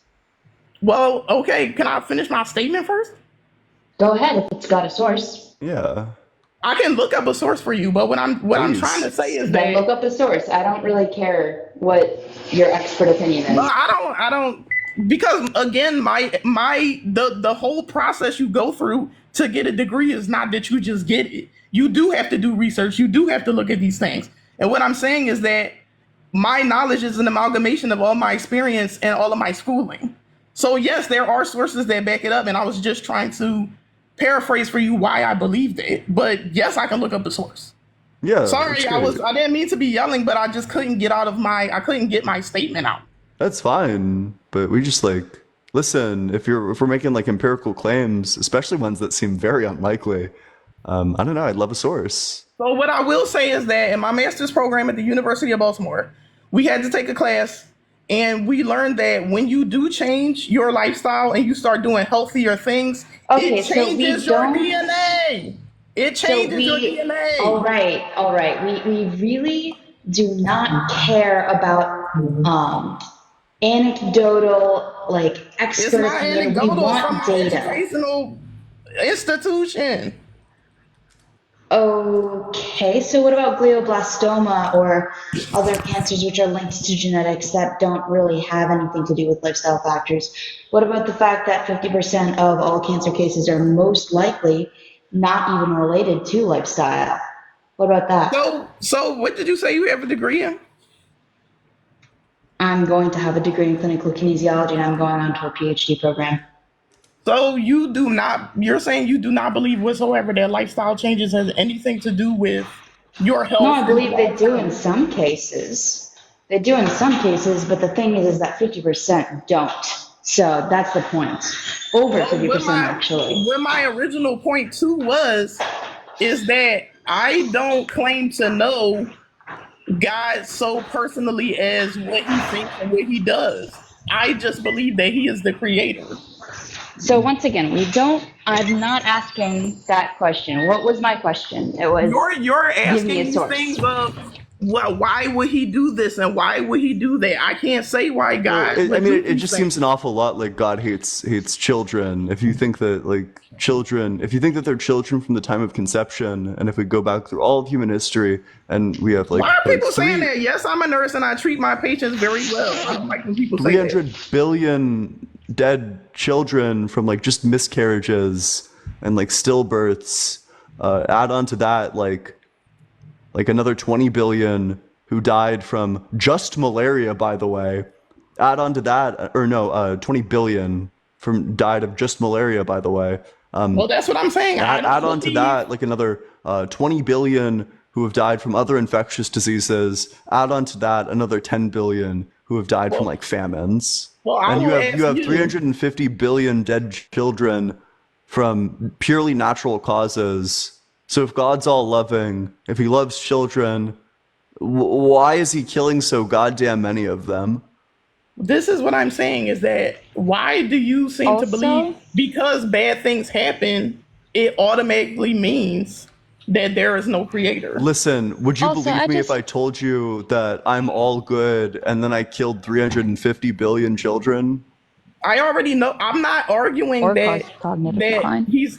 I'm saying that let's say that God is that we are made in the image of God and that we're imperfect and sometimes we do things and bad things happen in the world. But how does that say that there is no creator because bad things happen? Okay, wait, let's do this. Oh, fuck, you actually don't think that God is all good. I guess that doesn't work. Do you reject Deuteronomy that says that God is all just?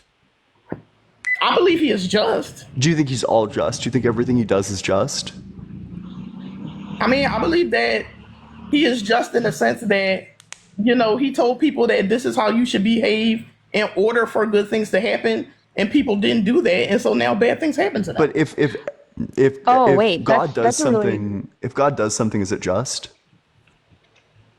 Well, like I said, if he says this is what you have to do to get justice, and you don't do it, then that's kind of your own choice. But Okay. wait. So what was that's not an answer to my question, and we That can't is the move on answer. into it's a yes or no question. If God does something, is it just? Yes. Okay, I'll say perfect. that. So if God does something, it's just. God killed 350 billion children. So you think that the death of 350 billion children was just? Well, I'll say this. The reason why I said that and why I didn't go to a yes or no question is that God gave people the law. He said, if you do not follow this law, you're going to be punished severely. He said, you're going to die. You're going to be sold into slavery. You're going to suffer. So if Oh, you choose to not do those things and you suffer, then that's what happened. Prove that that happened. Prove that God did that. Well, that's why I said that I'm not going to negate to say what type of traits God has because bad things do happen when you don't Gotcha. listen to God. He Gotcha. does So wait, so you're things that not we can't providing control. any proof at all for your theodicy. So you have no proof that the fall happened. I mean, again, because if we go to like, was I there or no? But do I believe in it? Yes. But do you have any proof for that belief? Do you have proof that just because bad things happen, there's no creator? Well, it's I have an argument that I have evidence that because of the nature of these specific bad things, that it seems an awful lot like God is not very loving. But that's not speaking to the existence. Okay, but also, if God's not all loving, then he's. Do you think God's perfect? I mean, not by our standards. But okay, so is God the standard for everything, or? oh boy. I believe that he tells us the things that we need to know, and if you do it, you get the good things. If you don't do it, you get the suffering. Gotcha. Wait, So you would just affirm that God's not all perfect. So you would reject the Bible again. No, I believe that there are parts of the Bible where God said, if you don't do this, you will suffer. He said you wait, I will have a quick die hold the and phone. bad I have a things quick will happen. question. Hold the phone. I have a quick question. First of all, first thing. So, when you say that there are genetic things that you do in your life that end up causing Huntington's disease, that's just not entirely true because epigenetics and genetics are two different things, first of all. So epigenetics is the modification of like epigenetic modifications, which are modifiable on your DNA through lifestyle changes. And then there's also actual genetics, which is the passing of DNA. Now, getting that out of the way first, Huntington's is not completely caused by epigenetics or lifestyle modifications.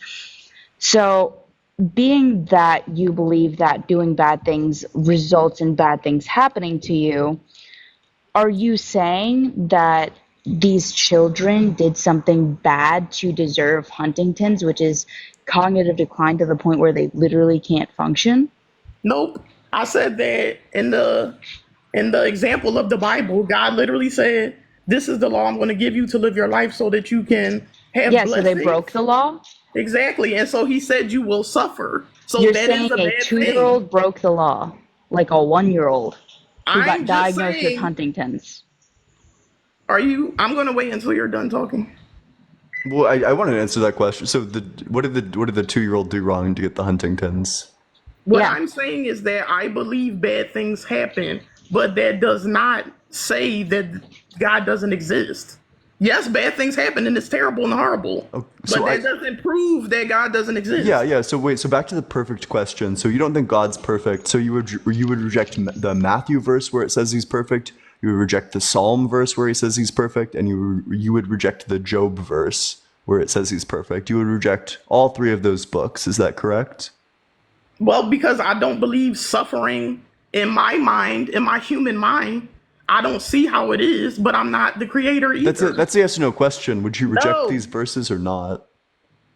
I don't believe in myself. No, Oh, perfect. So then you would say that God is perfect. no, I say I don't agree with people. I've said that several times. I don't agree with people claiming that they know how God is in terms of his personality. We don't know him personally. Gotcha. So then you would reject the Matthew, Psalm, and Job verse. I believe he exists, but I don't think people should claim to know exactly who he Gotcha. is. So you would reject all three of these Bible books. Again, I personally do not reject every single thing just because one thing is incorrect. So how many inconsistencies would there need to be in the Bible for you to reject it? Anything done by humans is going to be imperfect. That's not an answer to my question. So what But was my that's question? reality. What was Anything what is was not my wait moving wait is going wait to be wait and I perfect. and I agree you can say that's reality. But what I'm asking you is how many inconsistencies would there need to be in the Bible for you to say that it's not real? I mean, By the way, I'm gonna hop out real quick. Yep. Appreciate you coming up here. it's hard to put. Again, I'm going to take everything that human beings say with a grain of salt because as long as I see that it's something a human being wrote, technically I could say maybe it's not true. But I do believe, again, by my experience and by my lived experience, by my existence, that I believe there is a creator. But the things that people say is not going to negate that belief for me. Still not answering the question. I don't even think you know what the question is. What question am I You're trying asking to you? say, like, okay, if there's lies in the Bible, and if What I wait was wait to wait say, wait wait what question you said what specifically? percentage? Why are you doing that? Why am I doing what? Like, I noticed that in debate, a lot of people say, like, oh, you forgot the question. Like, I know that Yeah, well, I. yeah, because it proves a rhetorical point that you are not listening. Because So I you can, said what if you ask me a percentage? question, I will remember what question it is because I will answer the question. I ask you because you don't answer the question, which gives me a good reason to suspect that you didn't hear it. I It's good rhetorically to point out that you are not listening. That well, this is what I'll say is that you asked me. Cyber, thanks so much for the $6.66 on Venmo. She's a coping Cynthia indeed. W Cyber, W666, W Satan, Hail Satan. Let's get a W Cyber in the comment section. Well, you asked me what percentage of lies would have to be in the Bible for me to say that I don't believe it. However, I asked you why you say that is because I feel like that question is not even like, again, it doesn't go back to does God exist or not exist. If the It just Bible says was that people are 100% liars. lies, would you still believe in it? Well, no, if it was 100% lies, no. If it was 99% lies, would you still believe in it? But you have to prove that it's a Well, I'm lie. asking you hypothetically, if I can prove to you it's 99% lies, would you still believe in it? Sure. Okay. Oh, so if the Bible is 99% lies, you would still believe in the Bible. Well, because how could you prove that it's 99% lies? But I'm asking you, if I did prove it to you that 99% of the Bible was lies, you would still believe in it. That's But you can't crazy. say that. This is a rhetorical question, correct? Because you can't prove that 99% of it is It's a a lie. hypothetical question. That's insane. This Oh, is I don't like like this hypothetical. I don't like this hypothetical question because you you would can't prove believe that. if a science textbook was 99% bullshit, would you read it as if it was the way you should structure your life? If it was literally proven, then yes. But you can't prove that because you weren't there. But if it were proven, you would still believe it? If it was proven, we wouldn't be having this argument. So no. If it was like 99% of the Bible was proven wrong, you would If it still was believe it. if it was proven with cold hard facts, then no, because it would literally be proven that it was not true and we wouldn't be having this conversation. Oh, perfect. So okay, so you wouldn't believe it if it was 99% lies. If it was 90% lies, would you believe it? If somebody proved that it was not correct, no. If it was proven, because then I would know that I was wrong and I would say, oops, I'm wrong. Perfect. If it was 70% lies, would you still believe in it? I would believe the 70% that's true. If it's true, No. it's If it was true. 70% lies, would you still believe it? This is what I'm saying. I feel like I understand you want me to say yes or no, but what I'm saying is I believe what is true and I don't believe what is not true. I would believe that 70% truth, and then I would believe the part that they said was a lie. But I guess a better clarification of the question: if it's if we knew for a fact, absolute certainty that 70% of the I Bible didn't go was to medical school. lies, I went to nursing school and I got very good grades. I'm looking at the what comments. I'm looking the at the fuck? Wait, comments. what does that have to do? Oh, okay. I looked at the comments and I responded. Gotcha. So, uh, let's say that it's like we know for a fact that 70% of it is lies, and the other 30% we don't know if it's true or not true. If that was the scenario, would you believe that the last 30% is true? Well, based off of what you just said, if part of it is proven to be a lie, then yes, I will believe the part that's proven to be true. No, no, it's not proven to be true. You don't know if it's true. 70% of it is lies, and the other 30% you don't know if it's true. Then yeah, I would be probably yeah, I would say I I'm not going to use that. No, something that's Perfect. 70% not So true. let's crank it down to 50%. You know, 50% of the Bible is lies, and then you have no idea if the other 50% is true or not true. Would you still believe in the 50% of the Bible if the other 50% of it was lies? 50%, I actually would, me personally, I would roll the dice with 50%. That's crazy. You would put your faith in something even if 50% of the rest of the Bible was lies. Well, If because again, you have to, like a lot of people, again, talk about the Bible without discussing what it's about. Like, yes, the Bible has things in it that are terrible, but at the end of the day, the main argument is that you should be being a better person. You should be being kind to people. If I found out that was a lie, unfortunately, I would still do it. Because in my real life, I find that I have better consequences when I am nice to people, when I am kind to people, when I do treat people like my neighbor as opposed to a stranger. So you have, like, a lot of people separate what the Bible is actually about.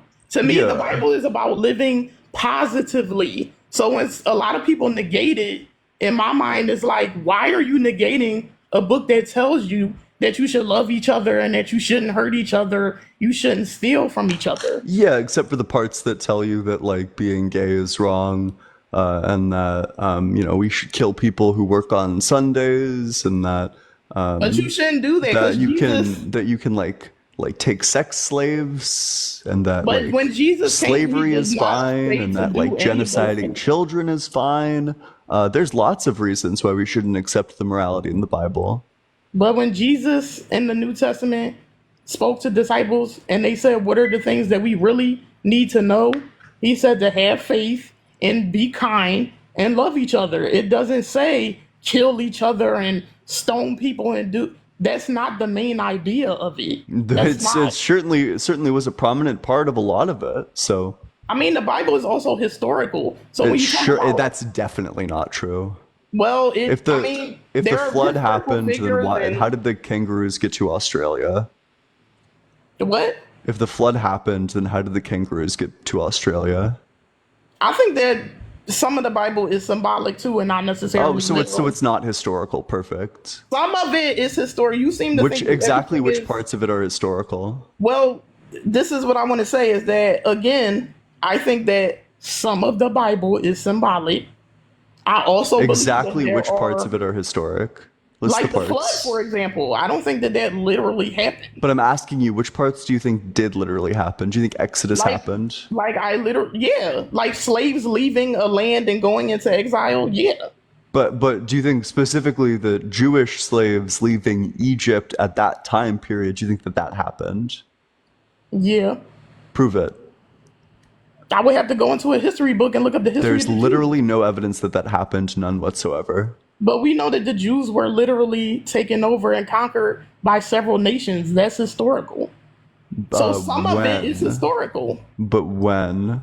I mean, I would have to look up the history of the Jews, but I have looked into it that Jerusalem has been conquered by several other conquering Yeah, other nations. it's so historical that you can't name a single specific historical thing that happened. I just said that that is historical because I don't have the specific dates on the top of my You head do you right have the now. specific verse? No, Perfect. So I have but that literally doesn't mean it's not you true. can't point me to a specific thing, It doesn't even mean one it's not specific true. thing. It just means that I can't say it right Yeah, it now. just means that you have no reason to believe it. No, if I go and look it up and send it to you, but I can't do it right now in real time because I don't know off the top of my head. Because I didn't prepare for this. I just kind of just got up here. Yeah, But it that's doesn't mean fine. that it's not So true. if your criteria, if me proving that 50% of the Bible is lies wouldn't make you not believe in the Bible, there's really nowhere for this conversation to go, because you are brainwashed, you're indoctrinated, and facts simply will not get through to you if convincing you that half of the Bible isn't true doesn't do that. Well, again, you have to go back to what the theme of the Bible is. It's about being a better person and being a kind person. You You can don't do believe all in of that. that without a belief in God. Some people cannot. Some people believe that If their you life. need God, if you need God to not kill people or like rape people or do terrible things to people, that sounds like a you problem. Some people can't. Not me, but some people Oh, literally cannot. then you have no reason to not. And I think for them, for the people who are incapable, too like whatever, too evil, too sick to be able to not like rape people and murder people without a belief in God, to those people I say, go forth and believe in God. I encourage it. They definitely should continue to believe in God. But for those of us who have no problem not raping and not murdering people without a belief in God, there's no reason. You can do all of this stuff without God.